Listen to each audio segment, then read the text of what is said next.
Bağdagül bacı nömrəyə qalxmışdı. Şahlarla mən taksi tutub Güləbətini yataqxanaya apardıq. Yaşlı bir kişi olan növbəçi tərsliyə salıb qapını açmaq istəmirdi. Mən qızın qohumları olduğumuzu, uzaq dağlardan gəldiyimizi söyləyib qocanı birtəhər yola gətirdim. Güləbətin əvvəl mənimlə xudafizləşdi. Sonra ilk dəfə görüşümüzdə olduğu kimi oğlanın əlini əlində saxlayaraq düz gözlərinə baxıb, "Atam qoca kişidir," dedi. "Heç olmazsa siz o şahlara həmişə sən deyə xitab edirdi. İndi siz dedikdə yəqin məni də nəzərdə tuturdu. Hərdən gəlin." Sonra mənə müraciətlə əlavə elədi. "Burada adam öz yerlərini görəndə sevinir." Biz maşına əyləşib geri qayıtdıq. Biz arxada yanaşı oturmuşduq. Lakin dinib danışmırdıq. Mən Mikolanın axırıncı onluğu haqqında düşünürdüm. Böyründə cırğı olan bu qırmızı onluq gözümün qabağından getmirdi. Bayaq Keller Mikoladan pul istəyəndə, mən elə güman edirdim ki, şahlar onu əlini cibinə salmağa qoymayacaq. Lakin belə olmadı və bu mənə çox xoşagəlməz bir təsir bağışladı. Mənim şahlara deyil, özümə acığım tutdu. Öz-özümə düşünürdüm. Doğrudanmı ən xoşbəxt sevgi anları ilə inkisar xəyalı bu qədər yaxın imiş? Şahlar da dinmirdi. Mən sustuğum üçün dinmirdi. Mən öz-özümə əsəbləşir, nəyisə dırnaqlarımla didimək, parçalamaq istəyirdim. İri qarabıqlı, kök bir kişi olan şofer tez-tez güzgüdə mənə baxır və xəfifcə gülümsəyirdi. Birdən qışqırıb onu biabır etmək üçün özümdə şiddətli bir arzu hiss etdim. Lakin elə bu zaman biz mehmanxanaya çatdıq. Əvvəlcə mən, sonra da şahlar düşdü. Şahlar pulu verib biz mehmanxanaya doğru yönəldikdə, mən şoferin hələ də arxamca baxdığını hiss etdim və qəflətən başımı geri döndərərək ona qəzəblə baxıb üz-gözümü meymun şəklinə saldım. Şoferin gözləri iri açılıb bərələ qaldı. Mən belə bir ştrix kəşf etdiyimə sevinərək ürəyimdə güldüm və biz mehmanxanaya girib pilləkənlərlə qalxdıq. 3-cü mərtəbəyə çatdıqda şahlar, "Yaxşı, xudafiz," deyib öz otağına tərəf yönəldi. Mən kəskin ifadə ilə xudafiz deyərək əsəbi halda düşündüm. Bu yaxşı sözünün nə mənası var idi? Bunsuz olmazdı mı? Bağdagül bacı şirin-şirin yatırdı. Onun qəşəng, təravətli üzündə sakit, mülayim bir ifadə var idi. Mən soyunub işığı söndürərək yatağıma girdim. Mən anlaşılmaz bir həyəcan içində idim. Elə bil bu saat nə isə fövqəladə bir şey baş verəcəkdi. Mən o biri otaqdan onun ayaq səslərini eşidirdim. Yəqin ki, soyunur. Sonra çarpayı bərkdən cırıldadı. Mən dərindən nəfəs alaraq arxası üstə çevrildim və yorğanı sinəmdən aşağı elədim. Elə bil ki, hava mənə azlıq edirdi. Arxa pəncərədən ay düz üzümə düşürdü. Ona görə də təkrar yan üstə çevrildim. Mən gözlərimi qaranlığa zilləmək istəyirdim. Mənim bütün diqqətim o biri otaqdaydı. Lakin oradan daha heç bir səs eşidilmirdi. Mənim yanaqlarım alışıb yanırdı. Birdən bayaq Güləbətini ötürüb qayıdarkən onunla heç bir söz danışmamağıma, necə deyərlər, durduğum yerdə yekəxanalıq etməyimə peşman oldum. Və sonralar çox təəccüb etdiyim bir həyəcanla yumruğumu düyünləyib aramızdakı divarı çırpdım. Lakin oradan səs çıxmadı. Bir də vurdum. Yenə də səs çıxmadı. O dərhal yuxuya gedib. Çox içmişdi. Mən dodağımı bərk-bərk dişləyərək ağladım. Mən təkrar arxası üstə çevrilərək gözlərimi aya zillədim və sanki onun soyuq nuru üzümə bir sərinlik gətirdi. Mən burnumu çəkib əlimin arxası ilə yanaqlarımda dayanmış göz yaşlarımı sildim. Səhər 9-un yarısında Bağdagül bacı ilə mən geyinmiş, hazır halda qapıdakı divanda oturub şahların çıxmasını gözləyirdik. Onunla mən saat 10-un yarısında Respublika Kənd Təsərrüfatı Texnikası Birliyi İdarəsinə gedəcəkdik. Bəzi traktor hissələri və avtomaşın üçün rezin təkərlər almaq lazım idi. Lakin 9 oldu, o çıxmadı. Ona işlədi, çıxmadı. Bağdagül bacı, yatıb yuxuya dalıb, dedi. Dur qapını döy. Mən bunu gözləyirmiş kimi sıçrayıb qapıya yaxınlaşaraq bəkdən vurdum. Səs çıxmadı. Bir də döyəndə, gəldilər, gəldilər, deyə Bağdagül bacı arxadan səsləndi. Mən geri dönüb Mikola ilə onun pilləkənlərə çıxdığını gördüm. Mikolanın əynində təzə bir gödəkçə var idi. Biz də deyirik, bəs sən yatıb yuxuya dalmısan, deyə şahlara baxaraq sevinclə səsləndim. Yaxşı, gedək, deyə o da kefi kök halda cavab verdi. Siz düşün çaydan zaddan için. Biz də Mikola ilə Kənd Təsərrüfatı Texnikası Birliyinə gedək. Bəs mən getməyim? Yox, tay siz, o hələ də arada çaşıb məni sizləyirdi. Niyə gedəcəksiniz? Biz Mikola ilə gedib şeyləri alarıq, verərik bagaja. Mən soruşdum, bəs harda görüşəcəyik? O bir an fikirləşərək, saat 3-də nömrədə olun, dedi. Onda çaydan sonra mən bilet üçün gedərəm, sonra gec olar. Bilet almışıq. Və o, qoltuğunda gətirdiyi şeyi qoymaq üçün Mikola ilə birlikdə öz otağına getdi. Mən heç bir səbəb olmadan sevinir, qanadlanıb uçmaq istəyirdim. Biz Bağdagül bacı ilə mehmanxananın restoranda çay içəndən sonra şəhərə çıxdıq. Küçələri gəzib vitrinlərə, mağazalara baxırdıq. Mən axırıncı pullarımı verib, palıdı rəngli cütdən bir dəst anama, bir dəst də Gülnisə xalıya layiqli paltar aldım. Axşam biz vağzala gedəndə Mikola da öz çamadanını götürmüşdü. Siz daha Bakıda qalası olmadınız? Deyə soruşdum. Şah buraxmadı, deyə o bir qədər utancaq ifadə ilə cavab verdi. Deyir, gerək biraz qal. Yəni bizimlə Qartalı dəriyə gedirsiniz? Elə görünür. Oo, bu nə yaxşı oldu, deyə sevinclə səsləndim. Bağdagül bacı soruşdu. Nə olub? Mikola da bizimlə gedir Qartalı dəriyə. Sən Allah, doğru deyirsən? Sonra arvad şahlara müraciətlə əlavə etdi. Vallah, kişi oğlu, yaxşı iş görmüsən. Ürəyi sınıqdır. Qoy getsin. Biraz gəzib dolansın. Yazıqdır. Fikri dağılsın. Dördümüz də bir kupeydə idik. Qatar tərpənəndən sonra Mikola, mən, bir də şah duraki oynamağa başladıq. Mən şəhərdən 2 dəst atlas kart almışdım. Bağdagül bacı oyundan baş açmasa da maraqla tamaşa edirdi. Birdən o Mikoladan soruşdu. Mama, papa var? Mikola gözləri əlindəki kartda olduğu halda yox mənasında başını buladı. Şahlar dedi. Atası cəbhədə ölüb. Anası ilə 2 bacısı da bombardmanda. Mikola yerə bir kart ataraq qaşlarını çatdı. Mən söhbəti dəyişmək üçün onlara müraciətlə soruşdum. Belə yaxşı duraki oynamağı harda öyrənmisiniz? Şahlar dinmədi.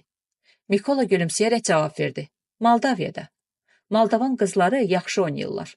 Aha, belədir, deyə şahların yerə atdığı kartı vurdum. Biz Qartalı dəriyə çatanda gün çıxmış, qar yavaş-yavaş əriməyə başlamışdı. Bu mənə çox yaxşı bir əlamət kimi göründü. Mikolanın kəndə gəlişi tamam bir hadisə olmuşdu. Uşaqlar da, böyüklər də ona maraqla tamaşa edirdilər. Bəzi yaşlı arvadlar onu görəndə yaşmaqlanırdılar. Bu da Mikolaya çox gülməli gəlirdi. Hamısından məzəli Gülnisə xalanın ona münasibəti idi. O oğlunun əskərlik dostuna olmazın hörmət edirdi. Mikola əlləri şalvar cibində, kəndin arasında gəzir, qabağına çıxan böyüyə də, kiçiyə də Azərbaycan dilində həvəslə salam verirdi. Bu da uşaqlara çox əyləncəli görünürdü. Onlar Mikola ilə qarşılaşanda eyni ilə onun tələffüz etdiyi kimi qəribə bir ifadə ilə salam deyirdilər. Salam, deyə Mikola da ciddi cavab verirdi. Uşaqlar çiyinlərini qısaraq xısın-xısın gülüb sivişirdilər. Günəşli günlər davam edir. Qar yavaş-yavaş əriyirdi. Mən Gülnisə xala üçün aldığım paltarlığı şahlardan xəlvət aparıb verdim. O öz şadlığını gizlətməyərək, sən Allah dedi, bu nə xəcalətdir? Heç bir xəcaləti zadı yoxdur. İstəsəniz, aynanın maşınında tikərəm. Yəni əlindən gəlir, biraz gəlir. Sağlıq olsun, bir gün gələrəm, biçib tikərsən. Xanali üçün bir cüt boğazlı çəkmə, salatı üçün də qəşəng tufli və balaca qaloş almışdım. Bu gənc ananı o qədər sevindirdi ki, mən daha başqa şeylər də ala bilmədiyimə təəssüf edirdim. Qartalı dərə uzaqdı. Şəhərə tez-tez gedib gəlmək olmur. Mən balaca salatının təzə tufliləri geyərək, əllərini arxasına qoyub mənə baxmağından, tez-tez otağıma qaçıb gəlməyindən hədsiz bir zövq alırdım. Şahlar hər axşam qiyabi təhsil imtahanlarına hazırlaşmaq üçün bizə gəlirdi. Çox zaman Mikola da onunla gəlir, bizim cəbr məsələlərini birlikdə necə həll eləməyimizə, mənim rus dilində şahlara necə imla yazdırıb, sonra səhvlərini düzəltməyimə maraqla tamaşa edirdi. Mikola özü 7 illik sənət məktəbini bitirmişdi. Biz ondan çəkinmədən zarafatlaşır, bəzən küsür, bəzən barışırdıq. Bəlk mübahisəmiz düşəndə şərtimizi Mikola kəsirdi. O bizim aramızdakı münasibətin mahiyyətini başa düşürdü. Biz ondan heç bir şey gizlətmirdik. Bir gün mən işdən evə gələndə küçədə o qabağıma çıxdı. Gedək bizə, deyə təklif etdim. Axı şah yoxdur. Nə olsun? O daha bir söz demədi. Mən səhər bişirib qoyduğum sosu qızdırdım. Təzə çay dəmlədim və biz birlikdə yeyib içəndən sonra Mikola dedim. Sən yenə də Marco barədə düşünürsən? Bu az müddətdə Mikola ilə əməlli başlı dost olduğumuzdan sualıma münasibətsiz düşəcəyindən qorxmurdum. Bilirsinizmi? Mən ona sən deyə xitab elədiyim halda, o həmişə siz deyirdi. Margot çox yaxşı qız idi. Məni də çox istəyirdi. Şah bilir. Ancaq necə oldu ki, o elə iş tutdu? Məni hey düşündürən budur. Mən sobaya odun qoyaraq xeyli fasilədən sonra soruşdum. Onun qoşulub getdiyi adam nəçi idi? Tbilisidə hansı ticarət idarəsində isə ekspeditor işləyirmiş. Nikola bir qədər susduqdan sonra öz-özü ilə danışırmış kimi dedi. Doğrudanmı Margo məni o yekəqarın heyvanın puluna, bahalı kostyumuna satıb? Doğrusu, mən nə cavab verəcəyimi bilməyərək bir dəst kart çıxarıb, yaxşısı budur, dedim. Gəl bir fırt oynayaq. Görək kimin əlinə çoxlu əskər gələcək. O dərindən nəfəs alaraq qabağına qoyduğum kartları mexaniki bir hərəkətlə götürdü. Mən yerə atdığım kartların içindəki qızıl onluğa işarə ilə təkliyim var, götür, dedim. Və o qızıl onluğu götürdü. Mən, bu yaxşı əlamətdir, Miko. Hər şey düzələcək, deyə zarafat elədim. O dinmədi. Əgər Margo sənin kimi oğlanın qədrini bilməyibsə, qoy öz bəxtindən küssün. O əvvəllər məni istəyirdi. Şah bilir. Qısa sükutdan sonra yavaş və kədərli səslə əlavə etdi. Bir gün görməyəndə özü hissəyə, yanıma gəlirdi. Soyuğa, qara baxmazdı. Mən onu məzəmmət eləyib deyirdim ki, niyə 8 kilometr yolu piyada durub gəlmisən? Mənim qəlbimə anlaşılmaz bir vahimə çöktü. Əgər Margo bir gün onu görməyəndə soyuğa, qara baxmayaraq dayana bilməyib yanına gedirmişsə, demək oğlanı istəyirmiş. Mən qəribə bir təşviş və həyəcan içində stolumun üstündəki balaca saata baxdım. 9 işləyirdi. Şahlar isə 7-də gəlməli idi. Lakin elə bu zaman qapım yavaşca döyüldü. Mən sevinç içində səsləndim. Buyur. O soyuqdan qıpqırmızı olmuş halda içəri girərək gülümsəyib. Bayırda bir ayaz var, dedi. Lap bıçaq kimi kəsir. Sabah yeni gün çıxacaq. Mən qalxıb onun paltosunu aldım və askıya keçirtdim. Sonra bir stəkan çay süzərək işığa tutdum. Lap şaha layiq çaydı, dedim. Elə deyilmi, Miko? Mikola gülümsəyərək, şah yaxşı çayı xoşlayır, dedi. Mən stəkanı şahların qabağına qoydum. Sobanın qapısını açıb, odunlar daha yaxşı yansın deyə üst-üstə yığaraq, Miko, dedim. Qış gecəsi isti otağın ayrı ləzzəti var. Xüsusilə də məclisdə şah ola. O şah sözünün mənasını bilirdi.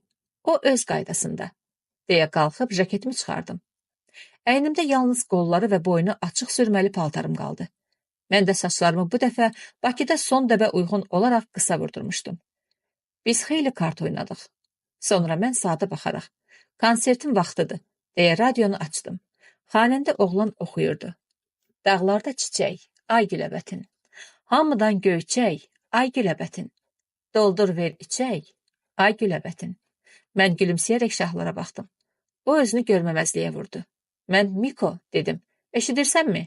Bakıda gördüyümüz güləbətin haqqında oxuyur. Ola bilməz, doğrudan. Mən mahnının sözlərini onun üçün tərcümə etdim. O dedi, doğrudan da güləbətin gözəl qızdır. Ancaq siz daha gözəlsiniz. Nə danışırsan, Miko? İnsafın olsun. O hara, mən hara? Bilmirəm. Mənə elə gəlir. Mən Mikolaya baxsam da, fikrim şahların yanındaydı. Mən onun bu barədə bir söz deməsini istəyirdim. O dostundan soruşdu. Bayaq niyə nahara gəlmədin? Ac deyildin? Səlimə xanım qonaq elədi. Mikola xanım sözünü Azərbaycanca deyirdi. Bu da mənim çox xoşuma gəlirdi. Sonra biz bir-iki cəbr məsələsi həll elədik. Mən şahlara Azərbaycanca və rusca 2 imla yazdırdım. Səhvlərini birlikdə yoxladıq. Mən təkrar çay dəmlədim. Sobanın üstündə şabalıt qovurdum. Soltan da gəldi. O stul çəkib oturaraq radio qəbuledicinin xarab olduğundan gileyləndi. Uşaqlar lap dilxor olublar. Özüm də qurdaladım, bir şey çıxmadı. Budur, usta, deyə şahlar zarafatyana bir əda ilə Mikolanı göstərdi. Doğrudan, radio qəbulediciniz hardadır, deyə Mikola soruşdu. Mən burada, o bir otaqda, dedim. Mikola ayağa qalxdı. Gedək görək nə olub. Sultanla o bir otağa keçdilər. Bizim nəzərlərimiz bir an qarşılaşdı. O əlini uzadıb mənim əlimdən tutdu. Mənim əlim qalvanizə olunmuş kimi titrədi. Və mən qanımın üzümdən necə qaçdığını hiss edərək təkrar ona baxdım. O məni özünə tərəf çəkdi. Mən üzümü qaçıraraq, yox, lazım deyil, deyə pıçıldadım. Ne üçün? Nə olub? Mən dinmədim. Sonra, tək qaldıqda, mənim üçün çətin olduğunu dedim. O əlimi elə bərk sıxdı ki, gözlərim yaşardı. O məndən soruşdu. Qaranlıqdan qorxursan? Yox, mən heç nədən qorxmuram. Doğrudan, doğrudan. Bəs niyə işığı səhərə kimi yanıq qoyursan? Nə bildin, sən ki axşamdan yıxılıb yatırsan? O mənim hələ də ovcunda olan balaca, solğun əlimə baxaraq dinmədi. Mən ona aramsız bir nəzər salaraq üzümü əlinin üstünə qoydum və mənim dodaqlarım onun soyuqdan, ayazdan çat-çat olmuş dərisinə yapışıb qaldı. Birdən o biri otaqda musiqi eşidildi. Mən başımı qaldıraraq, aha, deyə səsləndim. Şahlar əlini çəkdi. Əvvəl Mikola, sonra da Soltan içəri girdilər. Soltan şahlara müraciətlə, bu doğrudan da mastırmış, dedi. Sən ölməyəsən, kontaktı o saat tapdı. Şahlar zarafatla cavab verdi. Bəs sən Mikonu nə bilirsən? Maşın bunun canıdır. Sən demə, qartallı dərə bir himə bəndimiş. Birdən-birə bütün kəndə hay düşdü. Biri gəldi ki, radiom xarab olub. O biri gəldi ki, tikiş maşınım işləmir. Qərəz, Rus Mikailin kənddə onu belə adlandırmağa başladılar. Vücudu döndü kimiyaya. Onda görürdün şahlar gelin çəpərinin yanında bir arvad durub çığırır. Ay Gülnüsə, Rus Mikail evdədir. Mikola bu cür çağıranlara bir neçə dəfə mən Mikola, mən Ukraynalı dedisə də, yenə də hamı ona Rus Mikail deyə müraciət elədi və o da buna alışıb daha bir söz demədi. Birdən elə olurdu ki, Rus Mikaili bir gündə 7-8 evə çağırırdılar. O özünü qonaq hesab elədiyi üçün heç kəsdən pul götürmürdü. Lakin Qartallı dərədə adət belədir. Heç bir şeyi, yaxşılığı da, pisliyi də əvəzsiz qoymazlar. İş gördürənlər Rus Mikailin pul götürmədiyini görəndən sonra ona pay gətirməyə başladılar.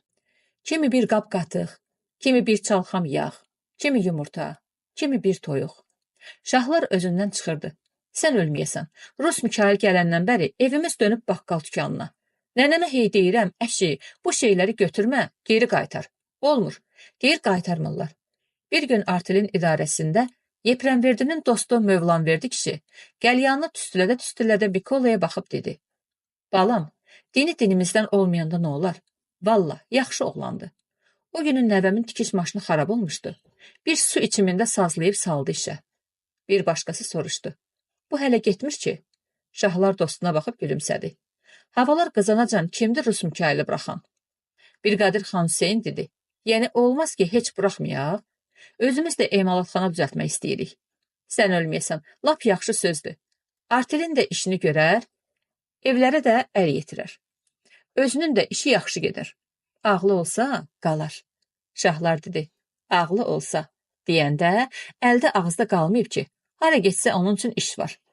Bunlar nə barədə danışırlar, deyə mənimlə yanaşı oturmuş Mikola yavaşca soruşdu. Mən söhbəti onun üçün tərcümə elədim. İndi hamı susub ona baxırdı. Nəhayət, Mövlanverdi kişi qəlyanı ağzından götürərək bəkdən səsləndi. Urus, qal. Sənin üçün burada balaca bir ev də tikərik. Sonra qəlyanından bir qullab vurub əlavə etdi. Gedib özün üçün bir matışqa da gətirərsən. Adamlar gülüşdülər. Qoca nə deyir? Mikola maraqla soruşdu. Mən tərcümə elədim. O gülümsəyərək Mövlanverdi kişiyə müraciətlə. Matişka pis, dedi. Matişka xaraşo, çox xaraşo. Mikola bəkdən güldü. Şahlar Rusca dostuna dedi. Sən bir fikirləş, Miko. Mən özüm də neçə gündür bu barədə düşünürəm. Bəlkə doğrudan da qalasan. İş nə qədər desən var. Mikola gözlərini ciddi ifadə ilə yerə tikib bir söz demədi. Deyəsən könlü var, deyə bir kişi astadan dilləndi. Divarın dibində oturub özlərini günə verən qocaların arasında hey demisini tüstülədən Mövlanverdi baba dedi. Balam, dinimizdən ayrı olanda nə olar? Valla, Rus Mikailin ayağı Qartallı dəriyə düşüb. O gələndən bəri bir gündə hava bulanmır. Doğrudan da biz Bakıdan gələndən eyzən gün çıxır və qar yavaş-yavaş əriyirdi. Mövlanverdi babanın söylədiyi sözləri başqa qocaların da ağzından eşitmək olurdu. Bu isə Rus Mikailin hörmətini daha da artırmışdı. Onun ardınca daima bir dəstə uşaq hərlənirdi. Mikola isə bundan incimirdi. Uşaqlar məktəbdə öyrəndikləri rus sözlərini həvəslə işə salaraq Mikola üçün qorxulu əhvalatlar danışırdılar. Məsələn, bir dəfə aylar yuxarı dağlardan enərək Qartallı dəriyə necə hücum eləyiblər. Mövlanverdi baba bir qış gecəsi qar basmış meşədə azdığı zaman bir dərviş peyda olaraq onu gətirib kəndin kənarına çıxarandan sonra özü necə qeybə çəkilib. Yaxud 3 metr uzunluğu olan vəhşi adam bir oturuma 7 qoyunun cavabını necə yeyib. Mikail onlara ciddi qulaq asaraq "Nu" deyə güya öz heyrətini bildirir, uşaqların nəşəsini pozmurdu. Biz tövlələrdən 3-ünü təmir edib qurtardıq. İndi inəklərin doğum evi də var idi. Mən əvvəlki kimi gündə 1 saat sağcılarla söhbət edirdim və bunun quru, rəsmi xarakteri daşımamasına çalışırdım. Ona görə də biz sözarası tamam ayrı şeylərdən, məsələn, kənddə olan yeniliklərdən, mağazaya gələn təzə çitlərdən, kimin qızının kimə nişanlanmasından və sairdən də danışırdıq. Bu bizim işimizə qətiyyən mane olmurdu. Mən heç bir şeyə quru rəsmiyyətçilik qədər nifrət etmirəm. Mənə elə gəlir ki, quru nitqlər, pedant rəsmiyyətçilik insanları ruhən şikəst edir. Onlardakı gözəl hissləri öldürür. Onları qəlbən bir-birindən uzaqlaşdırır. Hər bir kəsi öz qınına çəkilməyə məcbur edir. Mən istəyirdim ki, bizim aramızda örtülü bazar olmasın. Mən istəyirdim ki, biz həmişə bir-birimizin dərdindən, odundan hali olaq. Kimin nə arzu etdiyini, həyatdan nə istədiyini bilək. Biz həqiqi mənada dost olaq. Çünki mənim zənnimcə, məsələ yalnız bir yerdə işləməkdən ibarət deyil. Birlik eyni zamanda ürəklərdə olmalıdır. Bir dəfə Zərəfşan adlı şən, zarafatçıl, qaragöz gəlin məşğələdən sonra kağızın arasından çit və qayçı çıxararaq, onun üçün don biçməyə məndən xahiş etdi. Mənim paltar biçib tikmək işindən başım çıxdığını eşitmişdi. Və mən həvəslə çiti onun üstünə tutub ölçdüyüm zaman şahlar gəlib çıxdı. O əvvəl bir şey başa düşməyərək təəccüblə bizə baxdı. Zərəfşan uğunub getdi. Gənc sədr qaşqabağını tökərək stolun arxasına keçdi və özünü kağızlarla məşğul kimi göstərdi. Mən tələsmədən Zərəfşanın donunu biçib qurtardım. Arvadlar çıxıb gedəndən sonra mən şahlardan soruşdum. Nə olub, niyə biçirsən?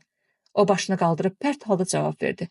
Sən bunlara bu qədər üz versən, sonra qabaqlarında dura bilməzsən. Dura bilərəm. Sən məni o qədər də zəif bilmə. Sən hər şeyi zarafata salırsan.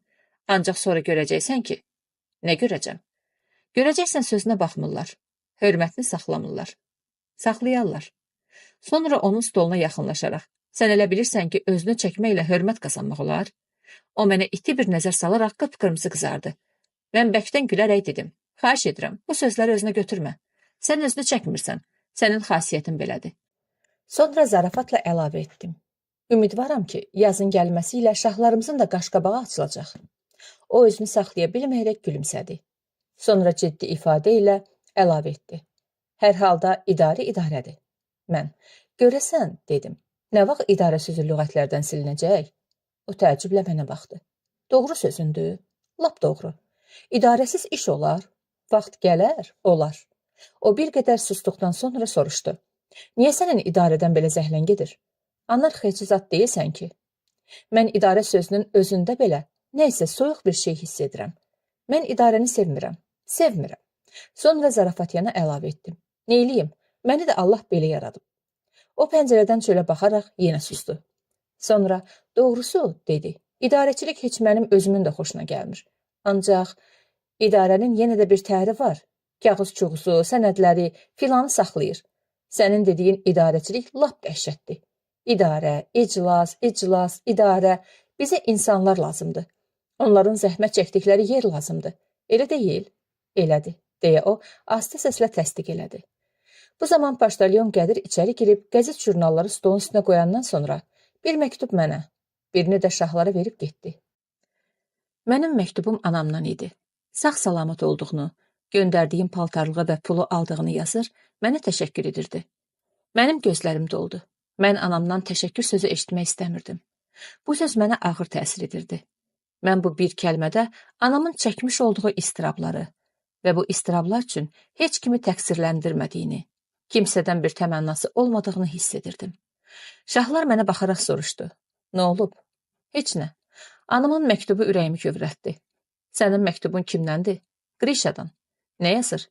Heyfsilənir ki, biz gedəndə orada olmayıb. Deyir, yaz görüm heyvanları yaza çıxarda biləcəksən ya yox. Mən zarafatyana. Yaz ki, dedim. 3-4 maşın da otumuz olsa, yaza çıxararıq. O elə bu sözləri gözləyirmiş kimi dərhal cavab verdi. Yox, yaza bilmərəm. Üzüm gəlmir. Özün deyirdin, otları çoxdur. Nə olsun? Onda heç olmasa bir işarə vur. Nə cür? Mən məzlum bir ifadə ilə boynumu büküb dedim. Yaz ki, Qrişa, dostum, işimiz çox pisdir. Sizdən gətirdiyimiz otu yazıq heyvanların arasında tutya kimi bölüşdürürük. O gülümsədi. Sonra da sağlığın. Özləri başa düşəcəklər. Yalan ki yazmırsan. Nə olar, olar. Yazaram. Göz görmür, üz utanmır, deyə o, ağ kağız götürüb dostuna qısa bir məktub yazdı. Günəşli günlər davam etsə də, qar yavaş-yavaş əriyirdi. İşimiz gündən-günə çətinləşirdi. Yemdən yarımayan heyvanlar adamın üzünə elə ac, məzlum-məzlum baxırdılar ki, yazığın gəlirdi. Çıraq dayı artillərin birindən 2 maşın da ot alıb göndərmişdi.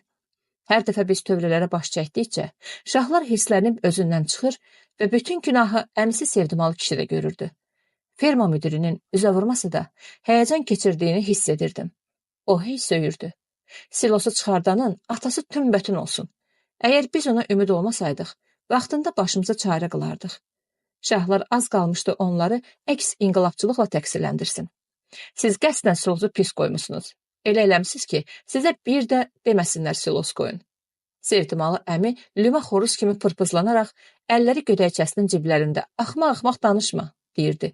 Xalq öz malının düşməni deyil.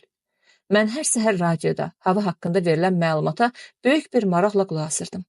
Yerlilər deyirdilər ki, Qartalı dərədə bir də yaxsa, havanın açılmağa getdi yazın ortalarına. Lakin mən ruhdan düşmürdüm. Mart günlərinin getdikcə uzanması mənə xoş bir təsir bağışlayırdı. Qəlbimdə səbəbi aydın olmayan ümidlər doğurdu. Elə bil ki, hardansa bizə bir sevinç gələcəkdi və bu doğrudan da belə oldu. Novruz bayramına az qalmış, bir gün idarədə oturduğumuz zaman şahların pəncərədən nəyəsə diqqət yetirdiyini görərək mən də yaxınlaşıb baxdım. Dağların arasından bir-birinin ardınca düzülmüş 4 maşın çıxaraq kəndə sarı enirdi. Siz ölməyəsiz, iş var, deyə şahlar bayra yüyürdü. Biz də onun ardınca çıxdıq. Sulu qara bata-bata qabağa yüyürdük. Kəhraba kimi sarı otla dolu 4 maşın bizi çatıb dayandı. Qabaqdakı maşının kabinəsindən əynində dəri kürk, başında xəs papaq, ayaqlarında əskər çəkməsi olan bir oğlan düşərək, "Şah, salam!" deyə bəkdən qışqırdı. Şahlar özünü yetirdi və onlar qucaqlaşıb öpüşdülər. "Sən ölməyəsən, qanımızın arasına girdin, Qrişa!" deyə şahlar bəkdən dostunun çiyninə vurdu. "Yaxşı, sən də nə olub? Dünya dağılmayıb ki." Sonra o bizim hamımızla əl tutuşdu. Şahlar yaşda, orta boylu, enli kürək, sağlam bir oğlan idi. "Gədiyi nə cür keçdiniz?" Qrişa kefi kök halda cavab verdi. "Şah, sən lap xarab olmusan. Xalq buradan aya, ulduza uçmağa hazırlaşır. Biz bir gədiyə keçə bilməyəcəkdik." Sonra dedi, "Ay Lotu, niyə açıq yazmırsan ki, otumuz yoxdur? Başlayırsan əzilib büzülməyə." Düzü utanırdım. "Kimdən? Qrişadan? Ay hay. Maşınların 4'ü də sizin artelindir. Sən öl, kağızı alan kimi dedim, uşaqlar, durmaq yeri deyil. Sağ olsun bizim cəmaat." O saat başa düşdülər. Bizim kolxozçulardan biri dilləndi. Çox sağ olsunlar. Evlərindən çıxıb tələsik gələn kişilər, uşaqlar bizi dövriyə almışdılar. "Yaxşı, gedək," deyə şahlar dostunun qoluna girdi. Mən Udin oğlanın gedə-gedə pıçıltı ilə ondan "Bu gözəl xanım kimdir?" deyə soruşduğunu eşitdim. Şahlar nəysə dedi. Bəndalı dayının balaca evi ağzına qədər adamla dolu idi. Mən stolu ortaya çəkərək üzərinə təzə ağ süfrə salıb qonşulardan əlavə stullar gətirmişdim. Soba cür-hacur yanırdı. Bəndalı əmi o bir otaqda qoyun soyurdu. 5 Udin oğlan və Soltan əyləşib çay içirdilər. Şahlar, mən və Kəliş isə ortada hərlənib qonaqlara xidmət edirdik. Birdən Mikola içəri girib qapının ağzında dayandı. Onun gözləri Soltanla söhbət eləyən və kimin gəldiyindən xəbəri olmayan Qrişaya zillənib qalmışdı. Onu iş üçün qonşu kəndə apardıqlarından Udinlərin gəldiyini bilmirdi. Şahlar əlini ağzına vuraraq Mikoya susmağa işarə elədi. Birdən Qrişa başını döndərib onu görərək heyrətlə səslənib ayağa qalxdı. "Bax, bu nədir ayə? Miko, doğrudanmı bu sənsən?" Mikola heykəl kimi dayanıb Qrişaya baxırdı. Onun üzü elə məzəli bir vəziyyət almışdı ki, mən özümü saxlaya bilməyərək pıqqıldayıb güldüm. Kəriş də güldü. Sonra üzündə bir tükü də tərpənməyən Mikolaya sanki "Arş, irəli!" deyə komandı verdilər. O addımını iri-iri ataraq əskəri qaydada irəliləyib Qrişaya yaxınlaşdı. Onlar qucaqlaşıb təkrar-təkrar öpüşdülər. Qrişa rusca Mikolaya xitab edirdi. "Bir gör dünyada necə möcüzələr olur. Səni bu yerlərə görəcəyim heç yuxuma da girməzdi. Sən hara? Qartallı dərə hara?" "Bu Vayet," deyə Mikola stol çəkib oturdu. Və onlar astadan danışmağa başladılar. Biz çay stəkanlarını yığışdırıb stolun üstünə şərab şüşələri, çörək, pendir düzdük. Bəndalı əmi o biri otaqdan kabab şişlərini gətirərək oğluna müraciətlə soruşdu. "Bəs çıraq hanı? Bəyəm çıraq burdadır? Gəlib burdadır." Şahlar çıxıb birazdan Çıraq dayı ilə birlikdə qayıtdı. Hamı ayağa qalxdı. Kişi palto və papağını çıxarıb şahlara verdi. Və nə yaxşı qonaqlar gəlib, deyə Udin oğlanların hamısı ilə bir-bir əl tutaraq keçib yuxarı başdakı boş stulda oturdu. Onun həmişəki kimi tərtəmiz təraş olunmuş üzündən, şadlıqla parlayan gözlərindən gümrahlıq yağırdı. Kəriş qədəhlərə şərab tökdü. Çıraq dayı öz qədəhini yuxarı qaldıraraq Udin oğlanlara xitabən dedi. Həmişə məclisdə qonağın xoşuna gələn söz deməyə çalışarlar. Ancaq biz bir-birimizin qonağı yox, dostuyuq. Aramızda uca dağlar, çovğunlu gədiklər olsa da ürəklərimiz birdir. Sağ olun, deyə Grisha dilləndi. Çıraq dayın nə vaxt pis deyib ki, deyə kişi biri də düşməmiş ağ dişlərini göstərərək gülümsədi. Sonra qədəhini onların qədəhinə vuraraq, xoş gəlmisiniz, dedi. Və birdən nəzərlərini Mikolanın üzərində saxlayaraq, balam, bu kimdir, deyə soruşdu. Mən cavab verdim. Bu şahlarla Grishanın əskərlik yoldaşıdır. Bakıdan biz gətirmişik. Kişi təəccüb elədi.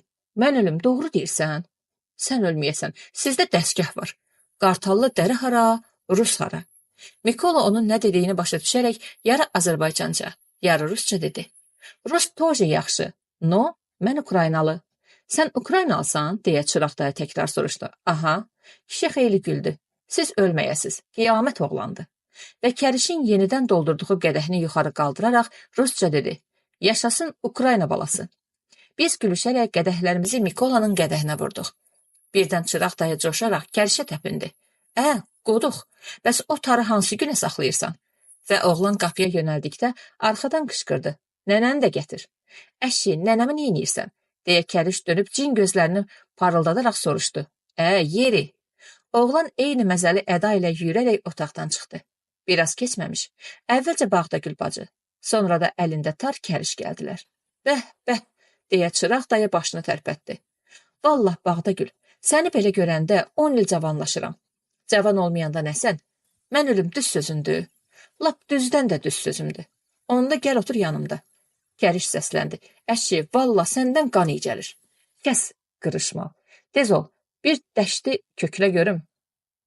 Çıraq dayı əlini qoyaraq ahəstə və ürək yatan bir səslə oxuyurdu.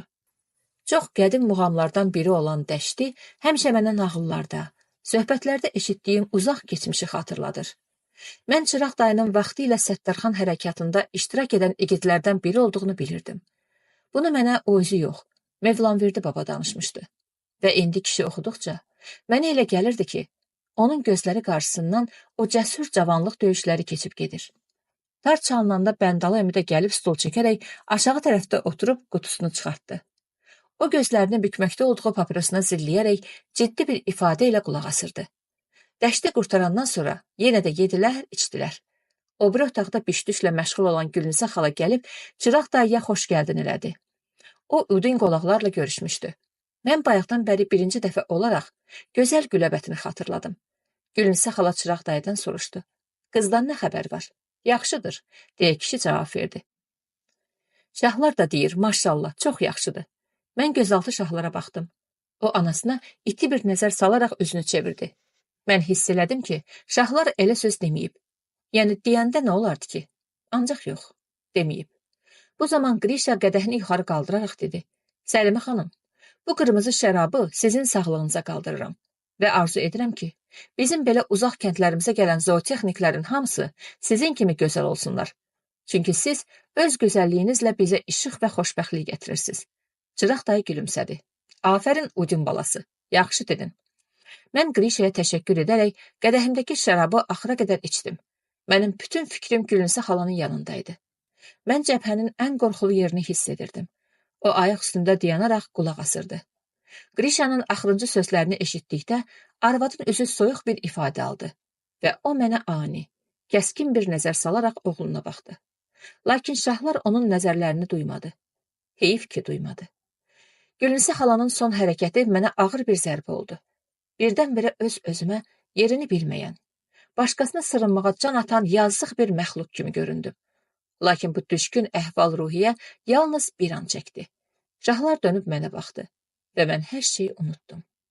Daxilimdə üsyankar, coşqun bir his baş qaldırdı. Öz ləyaqətim haqqındakı inamım təkrar bütün varlığıma hakim oldu və mən bir daha Gülnisə xalaya tərəf baxmadım. Sonra Qrişa mahnı oxudu. Sən demə onun gözəl səsi varmış. Qrişa oxuyub qurtaran kimi Çıraq dayı cəld hərəkətlə ayağa qalxıb, qırışmal, bir ceyranı çal görüm, dedi. Mən onun necə qəşəng oynamasına heyran olmuşdum. Onun üzündə hansı xoşbəxt gözəllikdənsə ilhamı gəlmiş bir şair ifadəsi var idi. O gözəl ağ əllərini havada oynada-oynada süzür və gülümsəyirdi. O gəlib Bağdagül bacının qabağında dayananda hamımız əl çaldıq.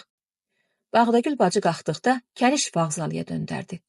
O 120 kilo ağırlığında olan anasının ayaqlarını necə yüngül və inci hərəkət etdirməsinə baxaraq, sağ ol nənə, deyə vəcdlə səslənirdi. Bağdagül bacı əyləşəndən sonra Çıraq dayı şahları durğuzdu. Şahlar isə Qrişanı çağırdı. Və onlar bir qədər oynadıqdan sonra Qrişa gəlib mənim qabağımda dayandı. Prosim, deyə Mikola qışqırdı. Mən qalxdım.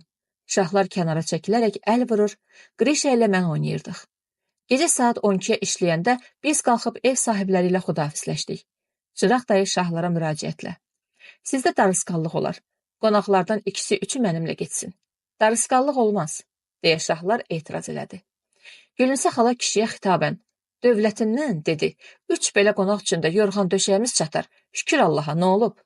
Şahlar Qrişiyə dedi, siz oturun, Miko ilə mən qonaqları ötürüb qaydaq.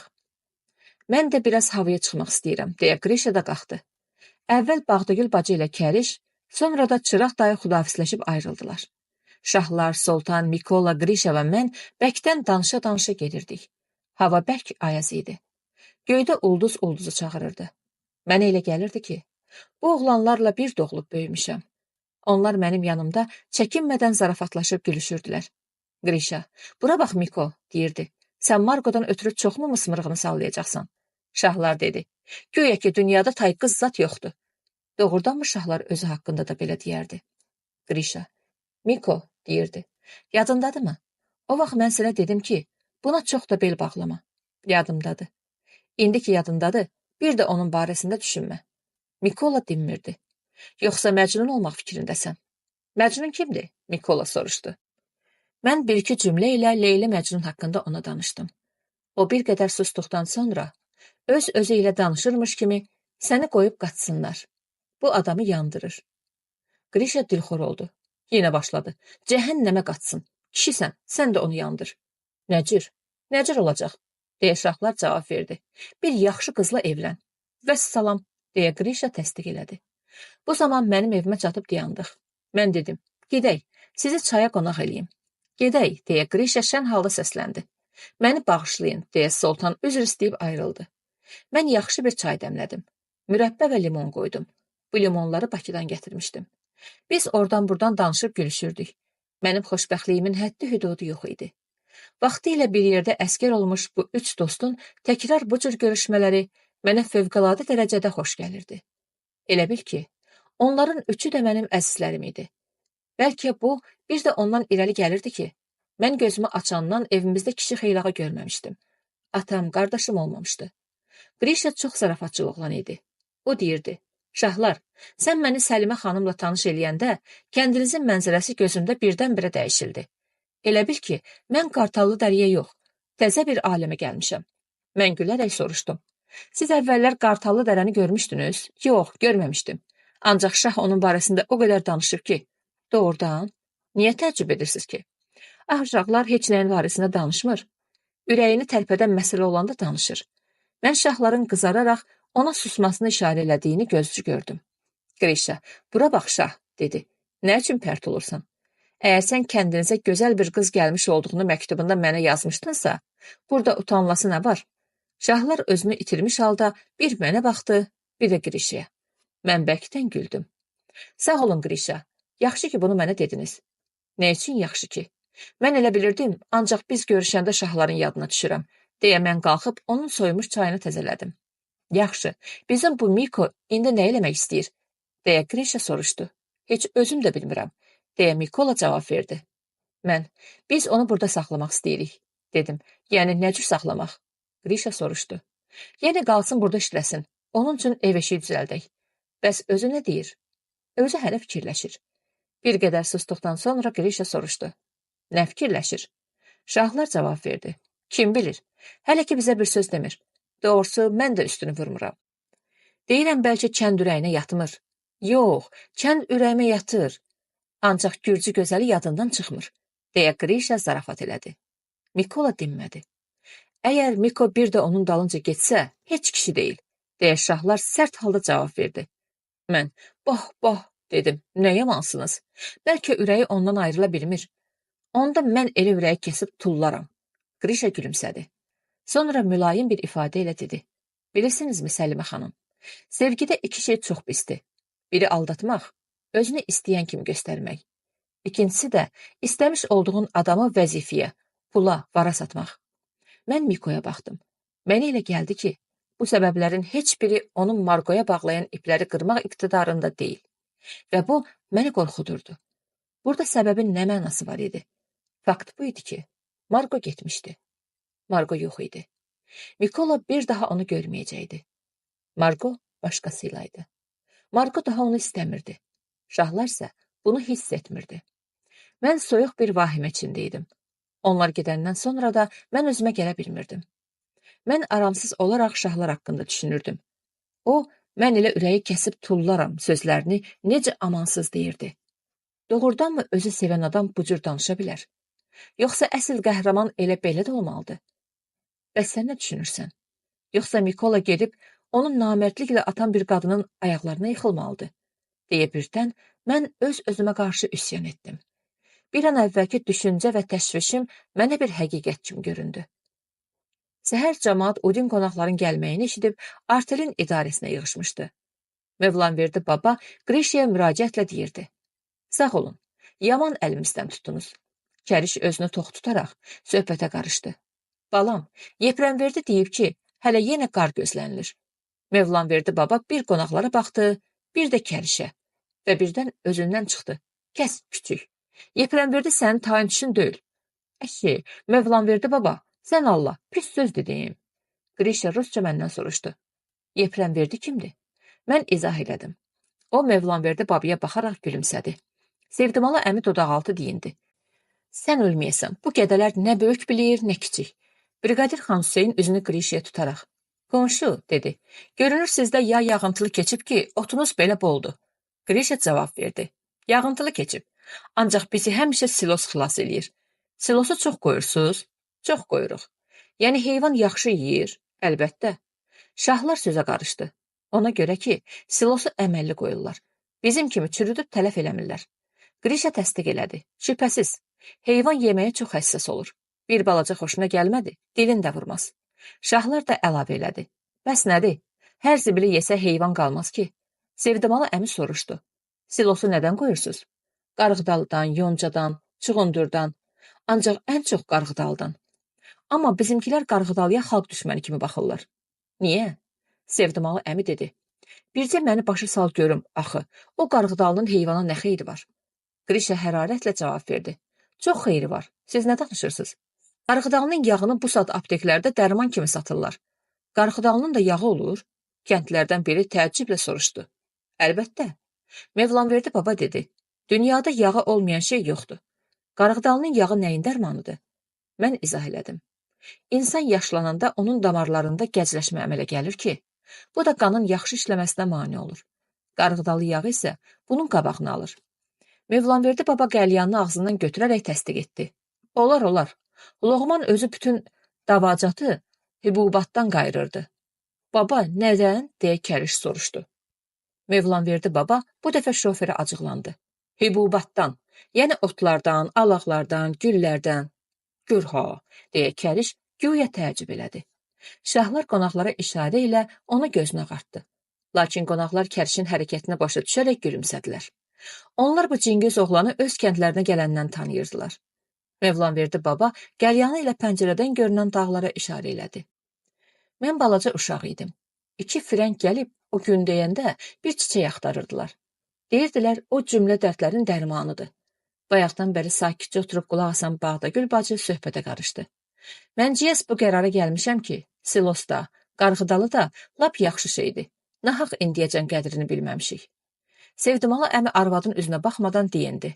Biləydiniz də, kimi də tutub saxlayan? Belə ay Sevdimalı, Bağdagül bacı qızıl üzük olan sağ əlini irəli uzatdı. Düzdür, sən heyvanın dilini hamıdan yaxşı bilirsən, amma zəmanə ilə ayaqlaşmaq istəmirsən. Axı bizim başımız sənə bağlıdır.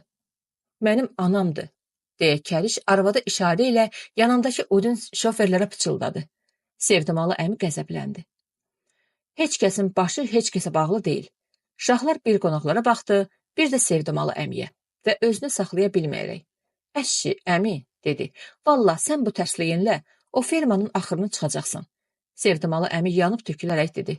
Ona görə ki, artilin 255 heyvanını gətirib 500-ə çıxartmışam. Sözdə düşəndə eyzən, keçmişi ortalığa çəkirsən. Sən dediyin artım 7-8 ildə bəyəm çoxdur? Sevdimalı əmi daha nə isə demək istədi. Qrişa heç bir şey olmamış kimi sakit bir ifadə ilə dedi. Bütün yaxşı artellərin təcrübəsi göstərir ki, möhkəm yem bazısı yaratmaq üçün qarğıdalı ilə silos birinci vasitədir. Heylədir, deyə Bağdagül bacı təsdiq elədi. Mikola söhbətin nə barədə getdiyini soruşdu. Mən başa saldım və o birdən ayağa qalxaraq iclasda danışırmış kimi dedi. Yoldaşlar, necə ola bilər ki, qarğıdalının, silosun xeyrinə şübhə eləyəsiz? Bizim Ukraynada bu saat elə bir artel yoxdur ki, silos qoymasın, qarğıdalı əkməsin. Harda mümkündür əkirlər. Sonra o, üzünü Sevdimalı əmiyə tutaraq əlavə etdi. Siz özünüz ferma müdürü ola-ola belə şeylərə etiraz edirsiniz.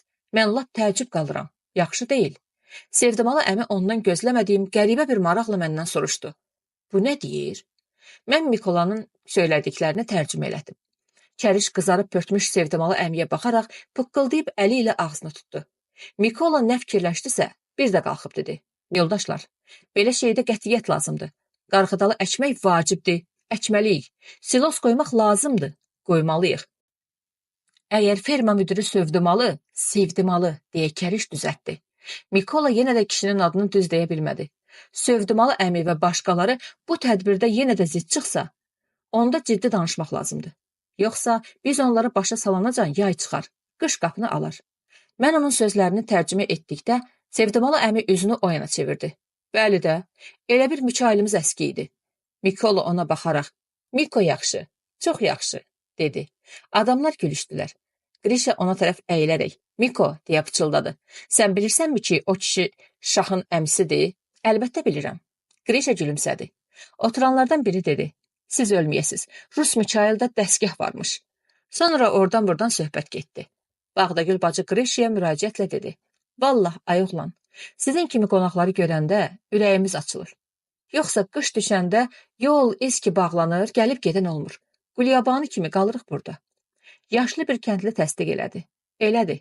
Bax, bu Rus Mikailin özünə elə öyrəşmişik ki, bir gün görməyəndə adam darıxır. O nə deyir? Deyə Mikola məndən soruşdu. Mən kişinin dediklərini ona tərcümə elədim. Mikola ayağa qalxaraq, əllərini döşünə qoyub, məzəli bir tərzdə kişiyə baş əydi. Çox sağ ol. Qrişa bəkdən şaqqıldayıb.